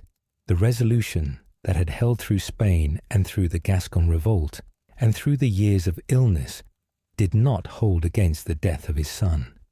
Nothing in the chivalric code, nothing in the theology of his age, nothing in the experience of a lifetime of warfare had prepared him for that. The funeral of Edward of Angoulême was arranged by his uncle, John of Gaunt, in Bordeaux. This was not incidental. It was a practical necessity. The Black Prince was too ill to manage the arrangements himself. and the family needed to prepare for their return to England. Before they left Aquitaine, before they crossed the Channel and said goodbye to the great southern dream that had consumed a decade of their lives, John of Gaunt saw his nephew laid to rest with the ceremony appropriate to his rank. The funeral took place in Bordeaux and was attended by all of the barons of Gascony and Poitou. These were the great lords of the English duchy, men who had served under the Black Prince, men who had feuded with him over the Fouge, men who had watched the golden court of Aquitaine dim over the past 3 years. They came to the funeral of his son. Whatever the political tensions of the recent years, the death of a child cut through everything. There is no record of what was said, or of what form the ceremony took, or of what music was played, or what prayers were spoken. We know only that the lords came, and that Edward was buried in Bordeaux. It was a burial far from home. Edward of Angoulême had been born in France, had lived his entire life in France, and now he was buried in France, in the city that had been the capital of his father's great southern ambition. He had never seen England. He had never walked the English soil over which he was, technically, second in line to rule.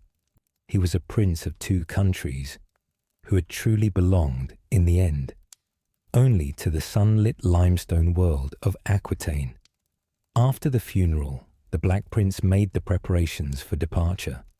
He left John of Gaunt in charge of English interests in Aquitaine, a decision that would have large consequences in the years ahead, and he and Joan and little Richard crossed the Channel and returned to England.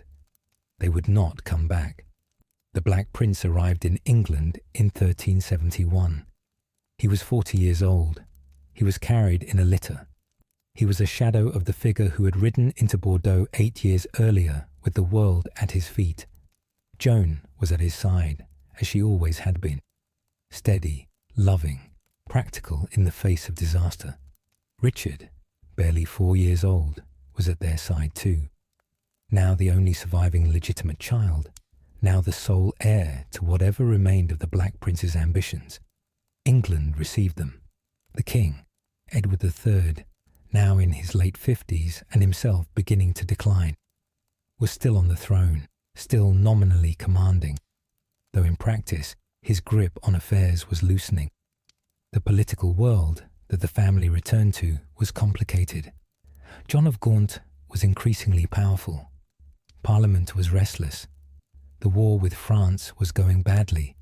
The great victories of Crécy and Poitiers, now distant memories being eroded by the slow pressure of French recovery. And the Black Prince was dying. He lasted 5 more years. From 1371 to 1376, he fought a long, painful, losing battle against whatever had taken hold of his body in the heat of Spain. He participated in councils when he was able. He spoke in Parliament. He was still, in name and in the imagination of the English people, the greatest knight alive, the Prince of Wales, the man who had captured the King of France. But the reality was a man in a litter, in increasing pain, watching his strength ebb away season by season. Joan nursed him. She had always been devoted to him, and the devotion did not fail in these years of long illness and progressive dying. There is something quietly heroic in the picture of Joan of Kent in these years. The woman Froissart had called the most beautiful in England, the fair maid of Kent, sitting by the bedside of a man who could no longer ride or walk, holding the line of the family's dignity while everything else crumbled. On the 8th of June, 1376, at Westminster Palace, Edward of Woodstock, the Black Prince, Prince of Wales, Prince of Aquitaine, the flower of chivalry, the greatest warrior of his age, died. He was 45 years old. He had outlived his eldest son by nearly 6 years. He had never recovered from losing Edward. Whether the grief had shortened his life is impossible to say. The illness that killed him had its roots in Spain, 3 years before the little boy's death. But something had broken in him at Limoges and Bordeaux in September of 1370, and whatever was broken had never been repaired. He was buried at Canterbury Cathedral, as he had wished, in the Trinity Chapel near the great shrine of Thomas Becket. His tomb remains there to this day. A gilded copper effigy in full armour, lying on a Purbeck marble chest, his face serene and commanding, his hands raised in eternal prayer. Above him hangs a wooden tester painted on its underside with the Trinity surrounded by the 4 evangelists, and displayed near the tomb are his actual achievements, his helmet, his gauntlets, his surcoat, his shield, his crest, objects he had carried into battle, now dusty and old, a museum of a life that had burned so brightly. Joan of Kent had lost her firstborn child 6 years before she lost her husband. She had nursed the Black Prince through those final years with the steadiness that characterized everything she did. She had also, during those years, been the primary parent to Richard, the little boy who was now, from the age of 7 onward, growing up without a brother and with a dying father, in a household that had left Aquitaine behind and was trying to find its footing in the more familiar but no less complicated world of English court politics. Richard, in those years between the return to England and his accession to the throne, was being prepared for something that no one had originally intended him to be prepared for. The curriculum of a second son, the more relaxed, less pressured education of someone who was not expected to rule, was quietly exchanged for the curriculum of a future king. Languages, diplomacy, the management of great households, the understanding of law and parliament, and the relationship between the crown and its subjects, all of these were now not optional accomplishments, but necessary foundations. He had become the heir, and the heir he had become was heir not only to a throne, but to a family's worth of grief. Joan of Kent, in the years between the return to England in 1371 and her husband's death in 1376, was the practical anchor of what remained of the household. The Black Prince was often unable to manage the detailed work of administration and correspondence. The illness left him incapacitated for extended periods, and on the days when he was able to participate in political life, the energy he could bring to it was a fraction of what it had been. Joan managed around this reality with the pragmatic grace that had always characterized her. She was also, in these years, a figure of some political significance in her own right. She had connections across the English nobility that were partly her own and partly inherited from her husband's status. She had the goodwill of a court that had known her for decades. She had the respect of Parliament, where the memory of the Black Prince was still powerful enough to lend his widow a reflected authority. And she had, increasingly, the personal relationship with her son Richard that would shape the politics of the early years of his reign. Richard, growing from a small child into a boy of 9 and 10 during his father's final years, was being formed by everything around him. He was forming his sense of what kings were and how they were treated and what the world owed them, partly from watching his father, the greatest knight in Europe, reduced to a litter and a sick room, and partly from Joan's example of how to carry grief with dignity and how to keep a household functioning when its centre was failing. He was learning, in other words, the specific lessons that the specific tragedy of his family had to teach. Whether those lessons served him well is a question that his reign answers ambiguously. He had Joan's warmth and his father's pride in roughly equal measure, and the combination was both his strength and his undoing. He was capable of extraordinary generosity and extraordinary rage, often in the same week. He inspired genuine devotion in those who loved him, and genuine terror in those who crossed him. He was not a simple man, and he had not had a simple childhood. The story of Edward of Angoulême, does not end with his burial in Bordeaux. In a real sense, it continues for decades after his death, in the life and reign of the brother who survived him, and in the strange, tender, and sometimes obsessive ways in which that brother tried to honour a memory he could barely have had. Richard of Bordeaux became King Richard II of England in 1377, the year after his father the Black Prince died, when his grandfather Edward III also breathed his last. He was 10 years old. He had been 7 when his brother Edward died in Bordeaux. He could not have had many conscious memories of the older boy. Perhaps a face, a voice, the particular quality of a presence that was there and then was not. But something of Edward had stayed with Richard, and it stayed with him for the rest of his life. Richard II's reign is one of the most complex and contradictory in English history. He began as a 10-year-old king under the de facto regency of John of Gaunt and the Council of Great Lords. In 1381, at the age of 14, he showed extraordinary courage during the Peasants' Revolt, riding out to meet the rebels at Smithfield after their leader Wat Tyler was killed, and personally offering to lead them himself, a gesture of breathtaking audacity that probably saved London from being burned to the ground. He married well, first Anne of Bohemia, whom he loved deeply, and after her death, the young French Princess Isabella. He was also, as the years passed, increasingly erratic.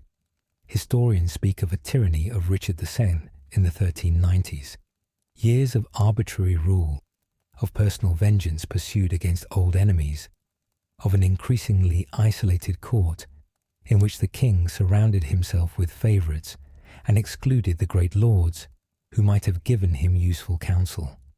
In 1399, he was deposed by his cousin Henry Bolingbroke, the son of John of Gaunt, who took the throne as Henry IV. Richard was imprisoned in the Tower of London, forced to abdicate, and died on the 14th of February, 1400, probably of starvation, though the exact circumstances remain uncertain. With Richard's death, the direct line of the House of Plantagenet came to an end. The dynasty that had ruled England since Henry II, that had produced so many of the greatest names in English history, that had built the institutions and fought the wars and made the catastrophic mistakes that had shaped the English nation.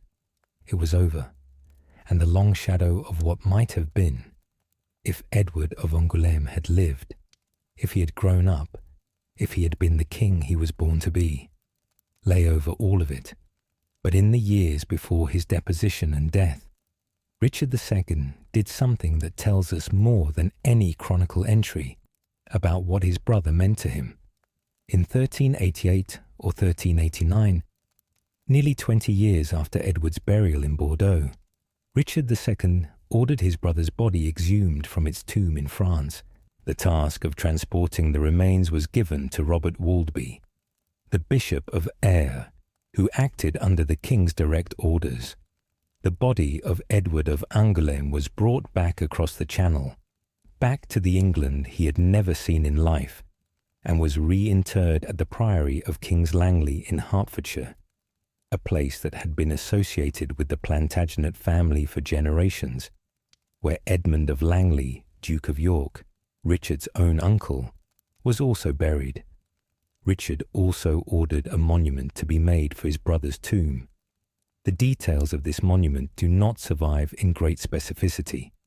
The priory at King's Langley was damaged and eventually fell into ruin in the 16th century, between 1540 and 1607, and Edward's remains were moved again before 1598 to the Church of the Austin Friars in London, where they rested until at least the 17th century. But the act of commissioning the monument, of insisting that his brother's resting place should be marked and honoured, speaks with great clarity about Richard's feelings. The historian Michael Bennett wrote that while Richard could not have remembered Edward well, he still recalled his brother with pious affection. That phrase, pious affection, is both precise and resonant. It is the affection of someone who has been told about a person rather than truly knowing them, who has grown up in the presence of an absence, who has always understood that there was someone who should have been there and was not. Richard had been raised in the shadow of a dead brother. He had grown up knowing that his existence on the throne was, in one sense, contingent, that had Edward lived, he, Richard, would have been the second son, the spare, the one who stood aside while his brilliant elder brother ruled England. Instead, he was king, and he honoured the ghost of the boy who should have been king in his place. The act of bringing Edward's body home, crossing the channel with a coffin, transporting the remains of a child who had never seen England to the English soil he had been born to rule, was not a minor logistical undertaking.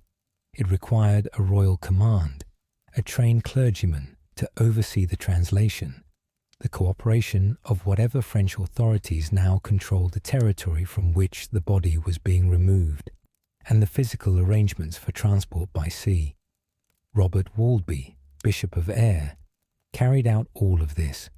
He was a competent and loyal churchman whose career under Richard II included several significant diplomatic and administrative roles, and this was one of them. The fact that Richard gave this commission to a bishop rather than to a lay official tells us something about the nature of the act. This was not merely administrative, it was spiritual. A bishop translating the remains of a prince was a rite of passage, an act of religious as much as dynastic significance. The bones were being brought home by the church on behalf of the king, and the church's involvement gave the act a sanctity that made it more than the mere physical movement of material remains. Richard had the body reinterred at King's Langley, the Plantagenet Priory in Hertfordshire, a place of Plantagenet family association, a place where the prayers of the friars would be offered for the soul of the dead prince in perpetuity, as long as the priory stood. This was the medieval institution of intercessory prayer, the belief that the prayers of religious communities on behalf of the souls of the wealthy dead were genuinely efficacious, that they shortened the time spent in purgatory and hastened the soul's progress toward heaven. Richard was not being sentimental when he arranged this. He was doing what the theology of his age required of a loving brother who had the power to provide for the dead. And he commissioned a monument. We do not know what it looked like. We know only that he wanted it to exist, that his brother's grave should be marked, that the name Edward of Angoulême should be legible to whoever came to King's Langley and stood before it. That is the minimum of remembrance, and Richard insisted on it. There is a particular emotional quality in the act of commissioning a monument for someone who died before they could be known. A monument for a great king, or a beloved queen, or a celebrated warrior. These are the most common monuments of the medieval age, built for people whose lives had generated the full complement of deeds and decisions and relationships that constitute a historical figure. The monument for Edward of Angoulême was something different. It was built not for what he had done, but for what he had been. Not for his achievements, but for his existence, for the fact of him. Richard II understood this distinction because he was the person best placed to understand it. He was the brother who had replaced the brother. He was the king who occupied the throne that had been made ready for someone else.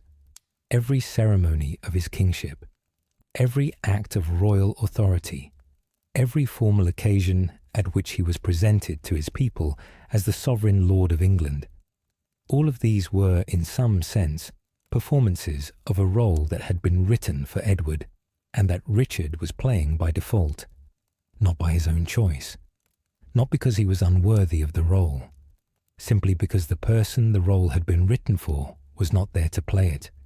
The monument at King's Langley said, this person existed, this person was real, this person mattered to a king who built a monument for him, and to a family that carried him home across the sea to bury him in the country he was born to rule. It said what monuments always say, across all the centuries in which human beings have built them. I was here. Remember me. Of all the ways in which Edward of Angoulême's memory persisted in the world, the most mysterious and beautiful involves a small painted panel in the National Gallery in London. The Wilton Diptych, so called because it spent centuries at Wilton House, the seat of the Earls of Pembroke, before being acquired by the National Gallery in 1929, is one of the most extraordinary works of art to survive from medieval England. It was made for Richard II, probably in the last 5 years of his reign, between approximately 1395 and 1399. It is a small, portable devotional object, 2 hinged panels painted on both sides, small enough to carry and use for private prayer. On the inside, the diptych depicts a scene of extraordinary beauty and complexity.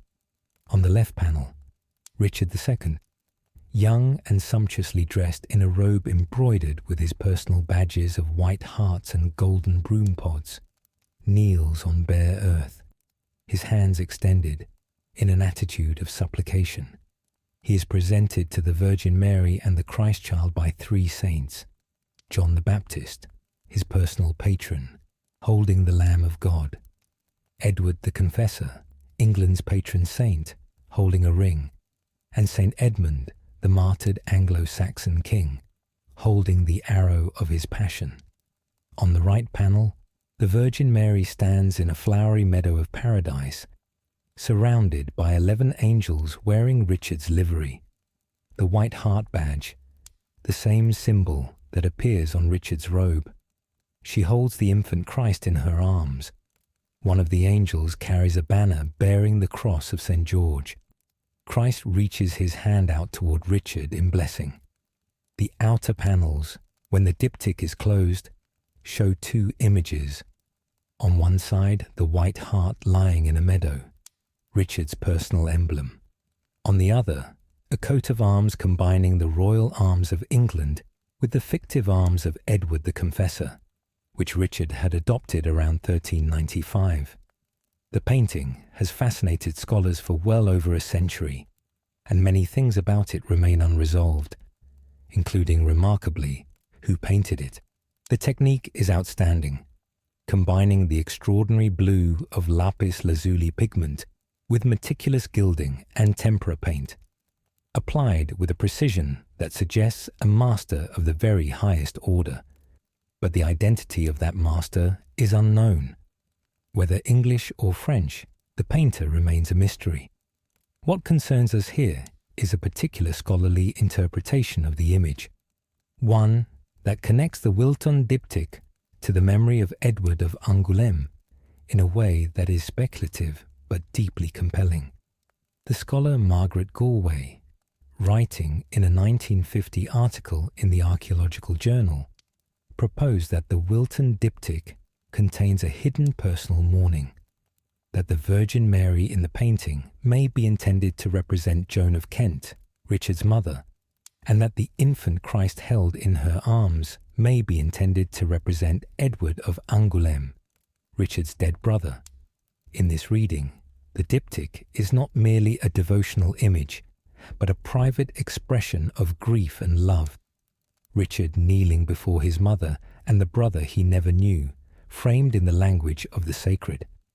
Other scholars have found this interpretation plausible.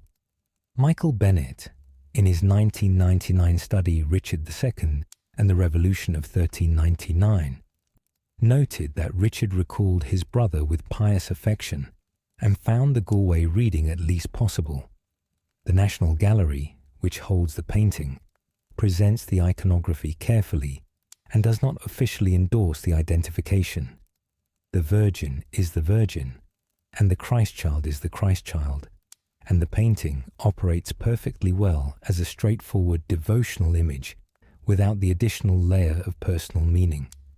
But it is worth sitting with the possibility.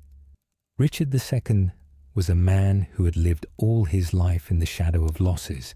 His father, his brother, his beloved first wife Anne. He was, by the accounts of those who knew him, a person of deep emotional intensity, capable of extraordinary tenderness as well as extraordinary rage. He was also a man who thought in symbols, who used the visual language of heraldry and artistic commission as a way of projecting meaning into the world. The white heart that appears throughout the diptych was, as the National Gallery notes, a badge he had inherited from his mother, Joan of Kent, a deliberate link to her memory. If he also intended the Virgin and Child to evoke Joan and Edward, if the diptych was, in some private and unverifiable layer of meaning, a painting he could take out and look at when he wished to be near the family he had lost, then it is one of the most achingly human objects in the National Gallery.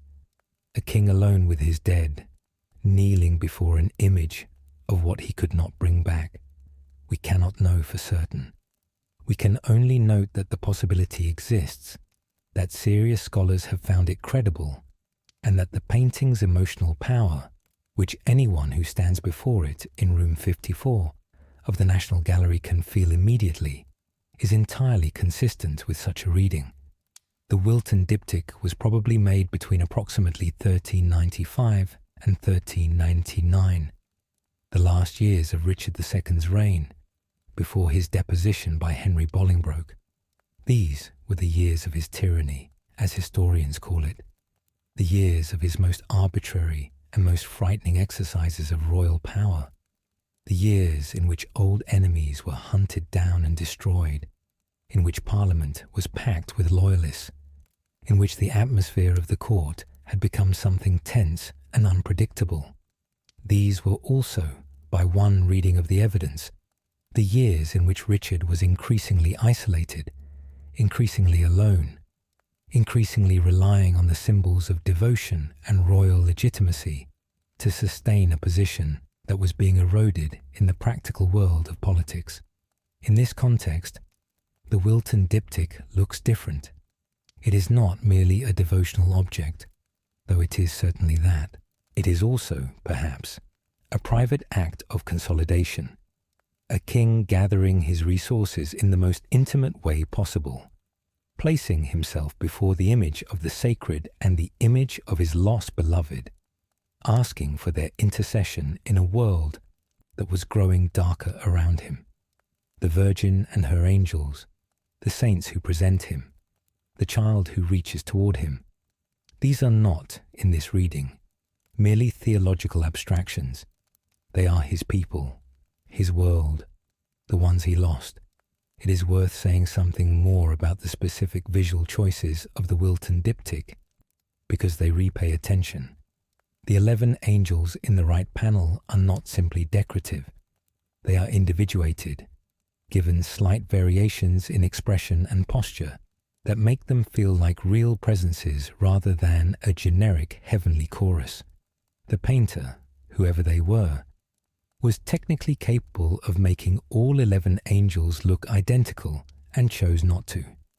They are 11 distinct, attentive, watching figures, all wearing Richard's livery, all present for this particular moment. The number 11 has attracted scholarly attention. Richard II was born on the 6th of January, 1367, the Feast of Epiphany. The Magi who arrived at Bethlehem were traditionally 3 in number, but 11 is not a number with an obvious liturgical or iconographic significance in standard Marian devotion. Some scholars have proposed that the 11 angels represent Richard's age at a particular moment, perhaps his age at the time of a specific event or commission. Others have proposed that they represent the 11 years of his marriage to Anne of Bohemia. The question remains open. What is not open to question is the quality of the devotion the painting represents. The Richard II, who knelt before this image, whether in the privacy of his own chamber in a palace, or in a chapel, or in whatever space he kept it, was a man at prayer in the deepest sense of the word, not performing prayer, not demonstrating piety for political effect, praying, asking for something, reaching across the boundary between the visible and the invisible world for whatever it was he most needed. The Wilton Diptych has been described by the art historian John Harvey as one of the most perfect paintings in the world. Perfect is a strong word for any human creation, but standing before it in room 54 of the National Gallery, it is difficult to argue. There is something about the completeness of its vision, the way the colours, the composition, the figures and the meaning all work together in a single unified statement, that earns the word. History, as a discipline, is generally wary of counterfactual speculation, of asking what might have happened if things had gone differently. And there are good reasons for that caution.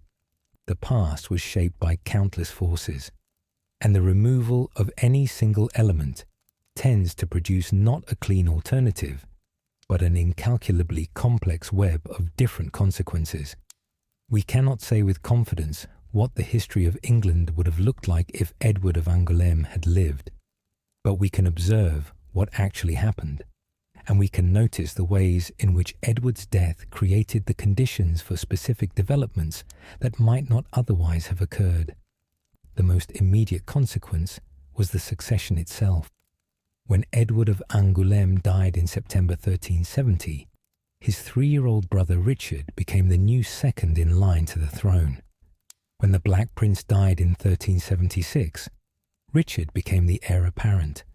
When Edward III died in 1377, Richard became king at the age of 10.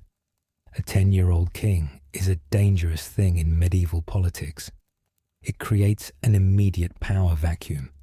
Someone has to govern, and the someone who governs inevitably accumulates influence that they may be reluctant to relinquish when the king grows up. Richard II's minority was dominated by John of Gaunt, his uncle, who acted as de facto regent until January 1380. The anxieties that had driven Parliament to pass the Act of 1368, the fear of a Gaunt regency, the fear that the direct line would be vulnerable, were realised in practice. Gaunt did not seize the throne, but he governed England for years, and his influence shaped the political landscape in ways that had lasting consequences. Had Edward of Angoulême survived to adulthood, he would have been 20 years old when Edward III died in 1377, old enough to rule without a regency, old enough to have been formed by his father's example, old enough to bring to the throne a different temperament and a different set of experiences than his younger brother Richard brought. He would have grown up at the Black Prince's side, watching and learning from one of the greatest military and administrative minds of the age. He would have been shaped by Aquitaine, by that complex multilingual sun-warmed world of competing loyalties and legal traditions that had challenged and ultimately defeated his father. He would have known what it was to govern in some measure, because he would have seen it done at close range. Richard II, by contrast, came to the throne with no such preparation. He had been 7 years old when his brother died. He had been 10 when he became king. His political education had been conducted in the corridors of a kingdom under informal regency, watching powerful men maneuver for influence while he himself was at the centre without yet being in control. The particular qualities that made Richard both so compelling and so catastrophic, the intense personal pride, the extraordinary emotional sensitivity, the alternation between inspired gestures and destructive rage, may have had something to do with the peculiar pressures of his childhood and early kingship. We cannot say, of course, that Edward of Angoulême would have been a better king. History provides no guarantees of virtue to those who die young. He might have been brilliant, or he might have been mediocre, or he might have been anything in between. The chroniclers who wrote that even in infancy they could see in him the seeds of his father's and grandfather's high qualities were doing what chroniclers always do, projecting backward onto the dead the virtues of the living, honouring loss with flattery, What we can say is that the specific crisis of Richard II's tyranny, the depositions, the accusations, the destruction of the direct Plantagenet line, would not have occurred in the same way, because the conditions that produced Richard's kingship would not have existed. Whether different conditions would have produced better or worse outcomes is genuinely impossible to say. What is certain is that Edward's death mattered. The Act of 1368, the anxiety about Gaunt, the minority of Richard II, the subsequent Wars of the Roses that grew in part from the instability of the Lancastrian succession, all of these things trace, in some measure, back to the September afternoon in Bordeaux, when a 5-year-old boy stopped breathing. The death of a child changed the history of England. There is a particular kind of historical significance that belongs to those who die before they can act. It is not the significance of achievement, of a policy enacted, a war won, a building raised, a law written. It is the significance of potential, of what a life represented before it was cut short, of what the world organized itself around in anticipation of a future that never arrived. Edward of Angoulême is significant in this second way, and only in this second way. He did nothing. He was 5 years old, but the world had already arranged itself around the assumption that he would do a great deal, and when he died, that arrangement had to be dismantled and rebuilt around a different assumption. The gap he left was real, and it was felt. The Act of 1368, passed while he was still alive to protect his rights, became, in retrospect, an act that had not been enough, that had secured his legal claim to a throne he would never sit on, that had done everything Parliament could do to prepare for his reign, and that became, after September 1370, simply a historical document about what had been intended. The anxiety it had been designed to address did not disappear with his death. It simply transferred to his younger brother and remained present throughout Richard II's minority as an undercurrent in every political calculation. The long-term consequence that is hardest to trace, but perhaps most significant, is the impact on the political culture of England in the 15th century. Richard II's tyranny and deposition established a precedent, and in English constitutional law, precedents matter enormously, that a king could be removed by force if the great magnates of the realm judged that he was governing badly. This was a highly dangerous precedent, because it was almost inherently subjective. Who decided when a king had crossed the line from the merely inconvenient to the actively tyrannical? The great magnates who deposed Richard believed that they were acting in the interests of the kingdom. So presumably did Henry IV when he participated in the deposition. So did the successive generations of Lancastrian and Yorkist lords, who found themselves deciding whether to depose or support the kings of the 15th century. The Wars of the Roses, the decades-long armed conflict between the Lancastrian and Yorkist branches of the Plantagenet family that dominated English politics from the 1450s to the 1480s, were in large part fought over exactly this question: who had the right to be king? The Lancastrian claim rested on Henry IV's seizure of the throne in 1399. The Yorkist claim rested on a senior Plantagenet lineage that had been passed over by that seizure. Neither claim was unambiguous. Neither could silence the other through purely legal argument. The result was the sword. None of this would have unfolded as it did had Edward of Angoulême lived to become Edward V, a king who had ruled England from 1377, who had spent his adult life on the throne, who had built relationships with the great lords and managed the resources of the crown and established his authority through years of competent governance, would not have been vulnerable to the kind of seizure that Richard II's minority and instability made possible. The particular path that led England from 1377 to the Wars of the Roses ran directly through the gap that September 1370 had opened. Edward of Angoulême left no works, no letters, no recorded words. He died before he had done anything that could be documented in the usual ways that history documents people. He was, in the most precise sense, a life unlived, a potential that was never realized, a future that was never delivered. And yet his legacy is real, in at least three distinct ways. The first is dynastic. The simple fact of his existence, and then of his non-existence, reshaped the English succession in ways that rippled forward for generations. The Act of 1368, passed to secure his right to inherit, had lasting implications for English constitutional law regarding the inheritance rights of children born abroad to English subjects. The minority of Richard II, which his death made inevitable, set in motion the chain of events that led to the Lancastrian usurpation of 1399, the Lancastrian dynasty, the Wars of the Roses, and ultimately, through a long and winding route, the Tudor dynasty that would reshape England in the 16th century. None of this was caused solely by Edward's death, but Edward's death was a link in the chain. The second legacy is the monument to love that his surviving family built around his memory.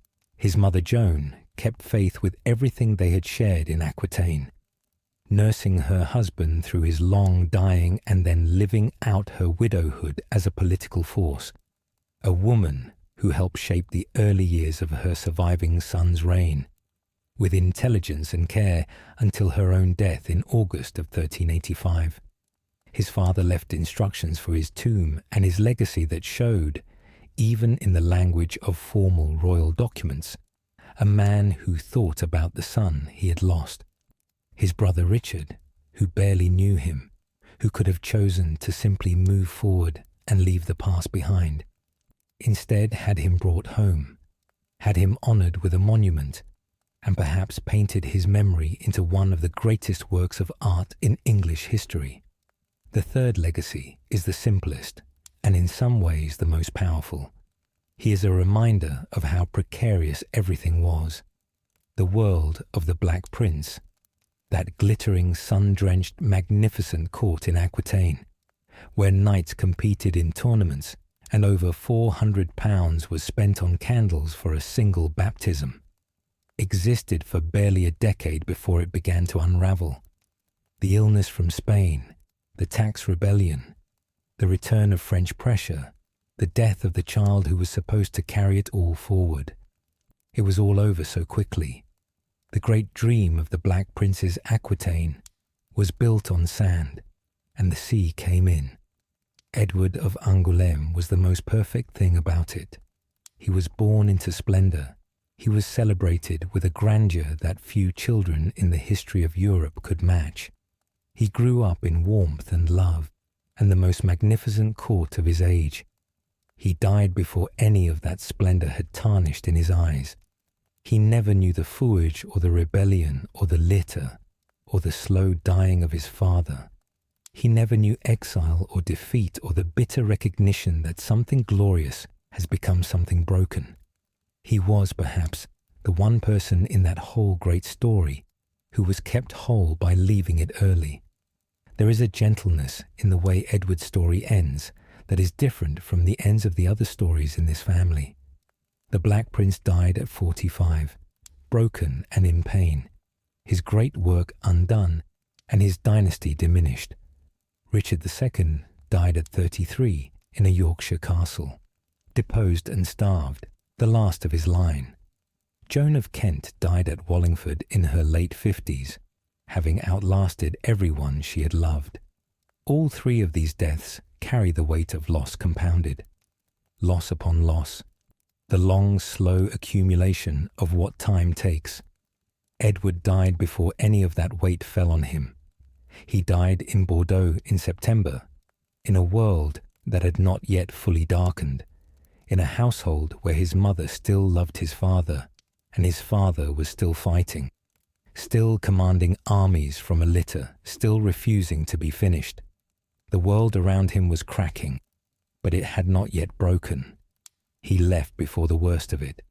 This is not a consolation for his death. Nothing consoles the death of a 5-year-old child. Not theology, not historical perspective, not the observation that he died before things got worse, but it is a fact about the shape of his life. It was brief. It was warm. It was not, for most of its duration, unhappy.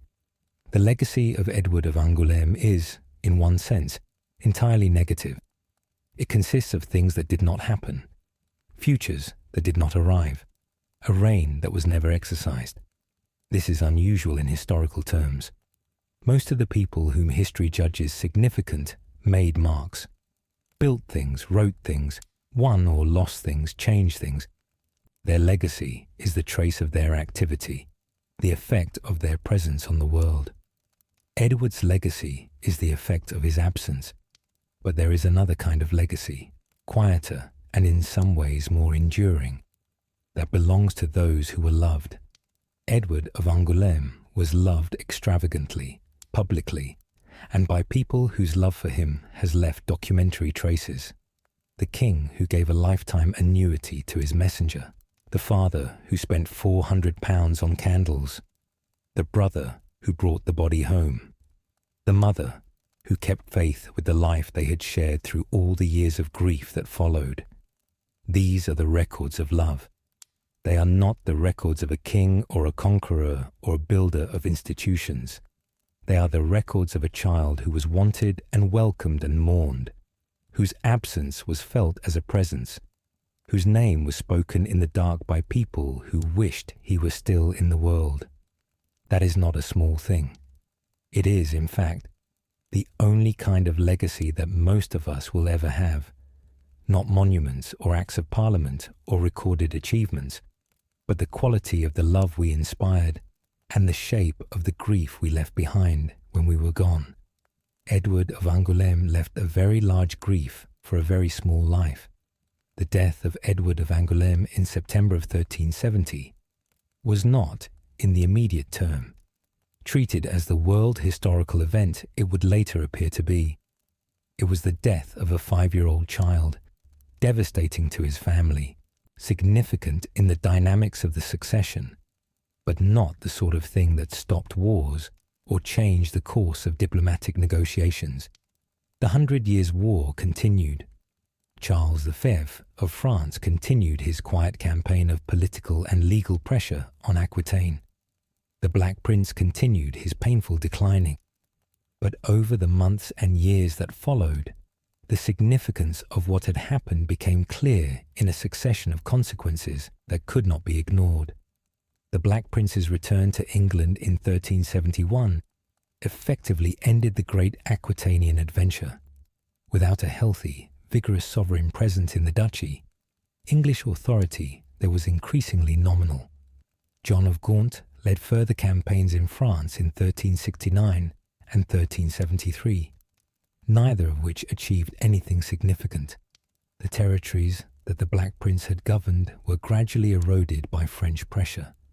By the time Edward III died in 1377, and the 100 Years' War entered a new phase under the young Richard II, England had lost much of what it had won at Crécy and Poitiers. Edward III himself was not long in following the family's losses. He had been declining for several years. The great king who had built England into a European power was becoming, in his final years, a shadow of his former self, politically manipulated and personally diminished. He died on the 21st of June 1377 at Sheen Palace, in conditions that some chroniclers described as undignified, apparently neglected by his courtiers in his final hours. He had reigned for 50 years. He had won extraordinary victories and watched them slowly undone.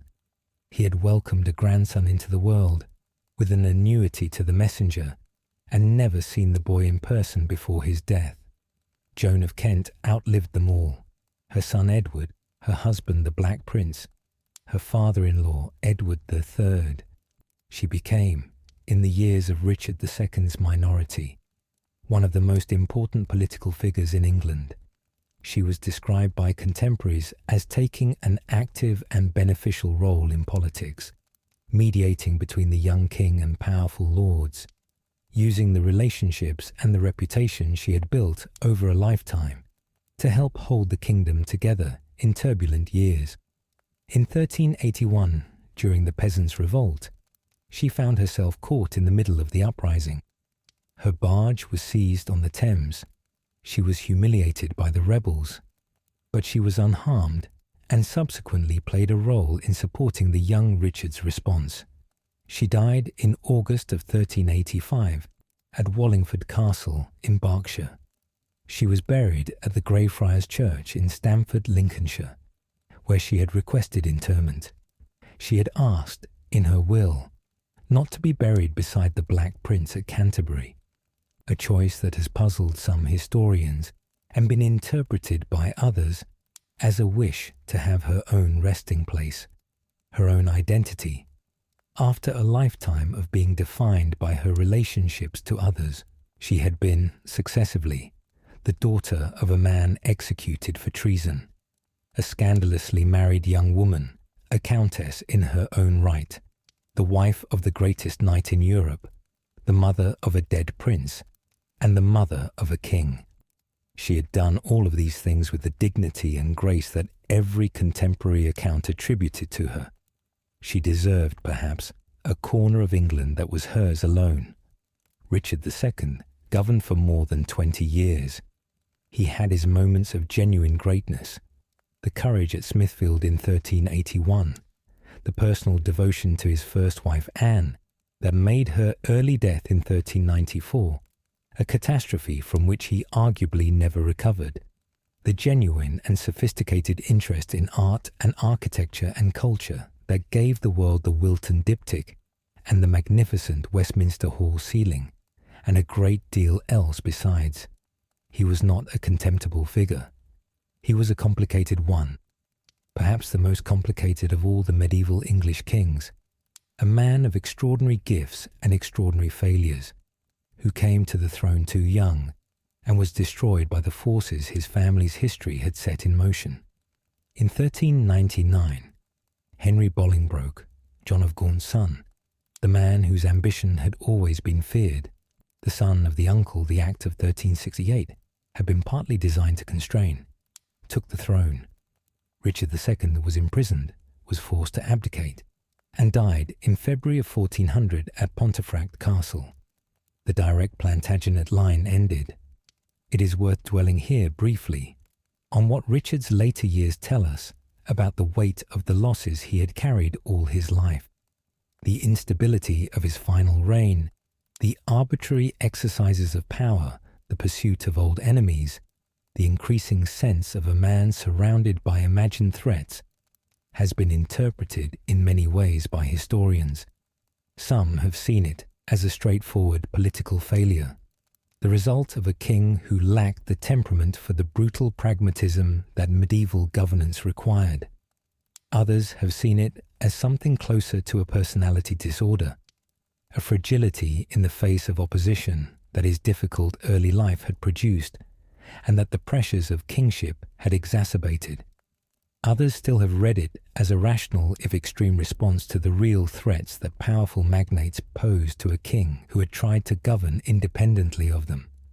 All of these interpretations have something in them, but it is also possible to see in Richard's behavior the marks of a man who had lost too much too early, who had lost his brother at 3, his father at 9, his grandfather at 10, his first wife in his late 20s, and who had responded to those losses by building a court of absolute personal loyalty, surrounding himself with people whose attachment to him was personal rather than institutional, trying to create a world in which the arbitrary loss of what mattered most could not happen again. The tyranny of Richard II may have been, at its root, the political expression of unresolved grief, and in that ending, one can trace a line back, past Richard's tragedy, past the Black Prince's long dying, past the sack of Limoges and the dead autumn of 1370, to the little boy who breathed his last in Bordeaux while the city of Limoges burned. There is also, in the aftermath of this whole story, a question about memory itself, about what it means to be remembered, and how. Edward of Angoulême was remembered in the ways that were available to his time. Chronicles recorded his birth and his death. Documents preserved the administrative facts of his existence. His brother had him reburied and commissioned a monument. These were the instruments of remembrance in the 14th century. Physical, institutional, ceremonial. But the most lasting form of his remembrance may be the kind that was never explicitly labelled as remembrance at all. The Wilton Diptych, if Galway's reading is correct, does not announce itself as a memorial to Edward of Angoulême. It presents itself as a devotional image, a king before his Queen of Heaven. The memorial is hidden inside the devotion, if it is there at all. And perhaps that is appropriate. Perhaps that is how grief actually works in the long years after loss. Not as a formal ceremony, not as an official monument, but as the presence of the absent one in everything you see, and everything you make, and everything you ask for in the dark. Edward of Angoulême did not get to be a great king, or even a mediocre one. He did not get to be a knight or a husband or a father. He got 5 years. And then he got this, a brother who could not forget him, a mother who outlived him with grace, a father who died with his son's absence as one of his most recent and deepest wounds, and perhaps a painting, perhaps that painting, that says, across 600 years, that someone reached for him and could not quite close the distance. 650 years is a long time. The world that produced Edward of Angoulême, the world of the Black Prince's court, of Gascon nights and Aquitanian sunlight, and the blue shimmer of the Charente River below the château at Angoulême, is so remote from our own that it requires an act of deliberate imaginative effort to bring it into focus. The language was different. The religion was different. The medicine was different. The politics were different, built on assumptions about lordship and loyalty and the rights of kings that our world has replaced with other assumptions. The very texture of daily life, the food, the clothing, the buildings, the sounds, was almost entirely different from anything we know. And yet the love was not different. The love that spent £400 on candles to illuminate a child's baptism. The love that gave a lifetime annuity to the man who brought good news. The love that crossed the channel to bring a dead child home. That love is entirely legible to us. We know what it is. We feel it, or have felt it, or hope to feel it. It is the love that every child deserves, and that too many children in the medieval world, and in our world, do not receive in the measure they need. Edward of Angoulême received it in full measure, for the 5 years that were given to him. He was wanted and welcomed and mourned with the completeness that only the deepest love produces.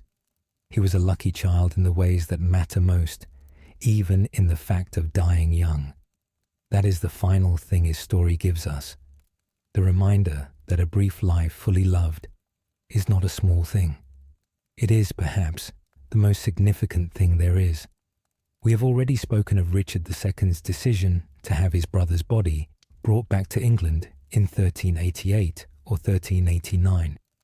But the story of Edward's remains does not end there, and following it to its conclusion tells us something about the particular fragility of memory, and about how the past can be lost not through malice, but simply through time.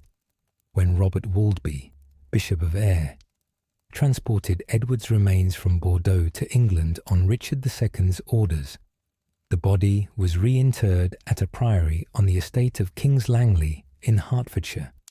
King's Langley was an important Plantagenet site.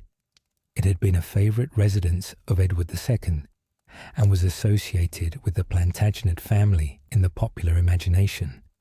The priory there, sometimes referred to in historical sources as the Priory of Children's Langley or Chiltern Langley, was a suitable resting place for a prince of the blood. Richard II ordered that a monument be erected at the tomb. We do not have a detailed description of this monument, and it may not have survived long enough to be thoroughly documented. What we do know is that by the middle of the 16th century, the priory at King's Langley had fallen into ruin. The dissolution of the monasteries under Henry VIII, which swept away so many of the ecclesiastical institutions that had served as custodians of medieval memory, affected King's Langley as it affected countless others. Between 1540 and 1607, the church at King's Langley was effectively destroyed. Before that process was complete, before 1598, according to the antiquarian John Stowe, who noted the detail in his survey of London published in that year, Edward of Angoulême's remains had already been moved again. He was reburied at the Church of the Austin Friars in London, also known as Austin Friars Church, which stood in Broad Street Ward in the City of London. John Weaver, the 17th century antiquarian who wrote a comprehensive survey of ancient funeral monuments in England, confirmed in his Antient Funeral Monuments of 1631 that Edward's grave was indeed at the Austin Friars. The Austin Friars Church was one of the oldest and most distinguished religious foundations in London. An Augustinian priory established in the 13th century that had accumulated a remarkable concentration of noble burials over the centuries. The decision to place Edward's remains there was not random. It was a considered choice, placing the dead prince in distinguished company. What happened to those remains after the 17th century is not clearly documented. The Austin Friars Church was badly damaged in the Great Fire of London in 1666, rebuilt, and then largely destroyed by bombing during the Second World War in 1940. The current church on the site dates from a post-war reconstruction. Whether Edward's remains survived these vicissitudes, and if so, where they now lie, is not known. It is one of the gentler forms of historical loss, not dramatic destruction, no deliberate act of erasure, no political decision to wipe out a memory, but simply the slow attrition of time, the fire and the bomb and the rebuilding, the dispersal of records and the fading of knowledge. Edward of Angoulême was brought home to England by a brother who loved him. He was given a monument by a brother who mourned him, and then time, which is indifferent to love and to mourning equally, did what time does. What remains is the painting in room 54 of the National Gallery, and the question that Galway posed in 1950, and that scholars have been quietly considering ever since.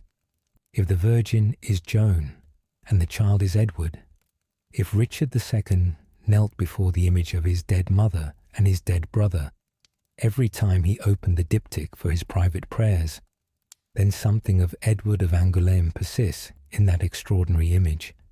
The lapis lazuli blue of the angels' robes, the meticulous gold of the halos, the flowery meadow of paradise, the hands reaching out across the boundary between the living and the dead.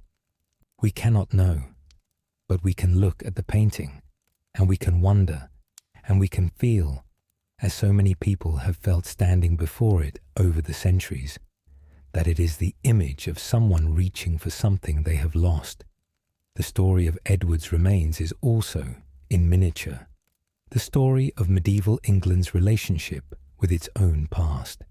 The Plantagenet, kings and queens who built the great churches and abbeys and priories of medieval England, also filled them with their dead, used them as the permanent repositories of the dynasty's physical continuity, places where the bones of kings and princes and lords were kept and honoured, where prayers were said in perpetuity, where the connection between the living and the dead was maintained in a very literal physical sense.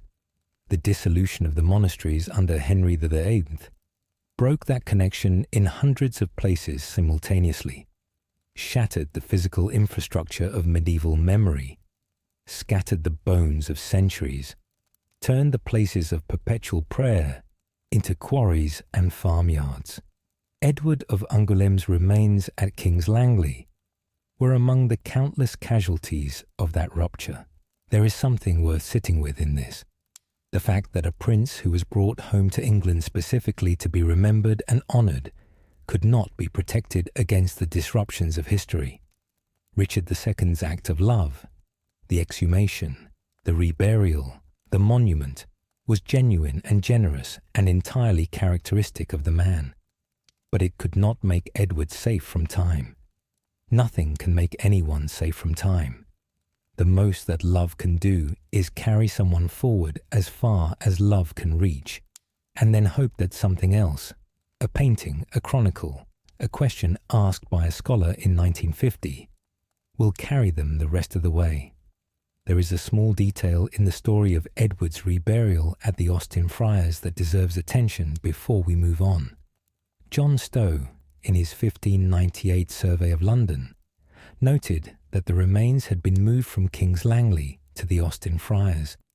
John Weaver, in his 1631 Antient Funeral Monuments, confirmed the Austin Friars location and noted that a grave marker or memorial was present at the time of his survey. This gives us a window of approximately 30 years between Stowe's survey and Weaver's, during which the grave was at the Austin Friars and was marked and identifiable. After Weaver, the record goes silent. No later antiquarian records the grave. The Great Fire of 1666 disrupted much of what the earlier antiquarians had documented. The church that emerged from the fire's reconstruction was a different building from the medieval one. And then the Second World War, which destroyed so much of the fabric of medieval London that had survived all of the previous centuries, came and went. And what was left of the Austin Friars Church was rebuilt from almost nothing. If Edward's remains lie anywhere today, they lie in the ground beneath or near the Austin Friars site, in the City of London, beneath the streets and the offices and the modern buildings that have accumulated above that ground over the past 6 centuries. Or they may have been lost, dispersed in the rebuilding, the bombing, the construction. We cannot know. What we know is that someone, a medieval churchman, under the orders of a medieval king, cared enough to mark the grave and to make it findable for as long as the building that contained it stood. The finding and the losing of Edward of Angoulême across the centuries is, in miniature, the finding and losing of the medieval world itself, present, then obscured, then recovered in fragments by scholars and historians and curious people who want to know what happened and where the bones lie. In the long line of English kings and would-be kings and almost kings and lost heirs, Edward of Angoulême occupies a particular place, not as one of the great figures of the medieval age, but as one of its most poignant absences. He would, had he lived, have been Edward V. The name would have been taken by another child, the elder of the 2 princes in the Tower, the son of Edward IV, who was murdered in 1483, and history would have known 2 Edwards of that number. But in the world where Edward of Angoulême grew up and ruled, he would have been the first Edward IV, and he would have come to the throne in 1377 at the age of 12. And the world might have been very different. What kind of king would he have been? We cannot know. The chroniclers who saw in his infancy the seeds of his father's greatness were doing what mourners do, honouring the dead by imagining them perfect. He might have been great, or he might have been ordinary. He might have ended the 100 Years' War, or he might have prolonged it. He might have been a king whose name every English schoolchild knows, or he might have been one of those competent, unmemorable monarchs who govern adequately and are forgotten within a generation. What we know is what he was, not what he might have been. He was a child born into extraordinary splendor, the firstborn of a legendary father and a mother who was called the most beautiful woman in England. He was baptized in a ceremony of almost reckless magnificence. 154 lords, 706 knights, £400 spent on candles alone. He grew up in the warmth of the most celebrated court in medieval Europe. A child of sun and stone and river light, of French spoken with Gascon accents, and English spoken with the rounded vowels of the West Country. He had a little brother. He had a father who was slowly dying without knowing it. He had a mother who held everything together with grace and love and a quiet refusal to break. He lived for 5 years and approximately 9 months. He died in Bordeaux in September of 1370, while his father lay sick across the miles, and his father's army was breaking down the walls of a city that had dared to change sides. He was buried in France, brought home to England by a king who barely remembered him but loved him anyway, reburied twice more, and finally lost to the fires and the bombs and the simple passage of centuries. He never sat on a throne. He never rode into battle. He never signed a charter or received an ambassador or made the 1,000 decisions, large and small, that constitute the daily reality of power. He was, in the end, only a child. But history is not only made by those who act, it is made also by those who leave, by the absences that create the pressures, by the deaths that change the successions, by the children who were loved and lost, and whose loss reshaped the world that mourned them. Edward of Angoulême was one of those children. He mattered enormously, and he did nothing to earn that mattering except to be born and to die, to be the son of the greatest knight in Europe and the grandson of the king who dreamed of France, and to leave behind a gap in the world that nothing could quite fill. There is a quality of silence in his story that is unlike the silence of those who were forgotten, because they were unimportant. He was not forgotten because he did not matter. He was silenced by the fact that he died before he could speak, before he could act, before he could make the choices and build the relationships and leave the written records that constitute the evidence of a life. His silence is not the silence of obscurity. It is the silence of a stopped future. We spend a great deal of our time, when we study history, following the people who left records, who wrote letters, commanded armies, issued proclamations, built buildings, made enemies, wrote books. These are the people history can most easily trace and most easily judge. But alongside all of those visible, active, record-generating lives, there are others, the lives that were cut short before they could leave a trace, the lives that existed only as potential, the lives that mattered through their absence rather than their presence. Edward of Angoulême belongs to this second category. He is historical not as an actor, but as a space that was filled by the love and the hope and the grief of the people around him, and then left empty when he was gone. The shape of that emptiness is the shape of his significance. We can measure it in the Acts of Parliament that tried to protect him, in the litter his father rode to Limoges, in the body brought home across the Channel by his brother's command, in a painting in London, where a king kneels on bare earth and asks for what cannot be restored. That is the shape of Edward of Angoulême. That is why, 650 years after he died in Bordeaux, we are sitting here tonight, speaking his name in the dark. There are hundreds of medieval figures whose names we know only as entries in genealogical tables, princes who died young, heirs who failed to arrive, members of royal families who were born and died without leaving more than a date and a title. Most of them are invisible to us beyond those bare facts. We cannot feel their absence because we have no sense of their presence.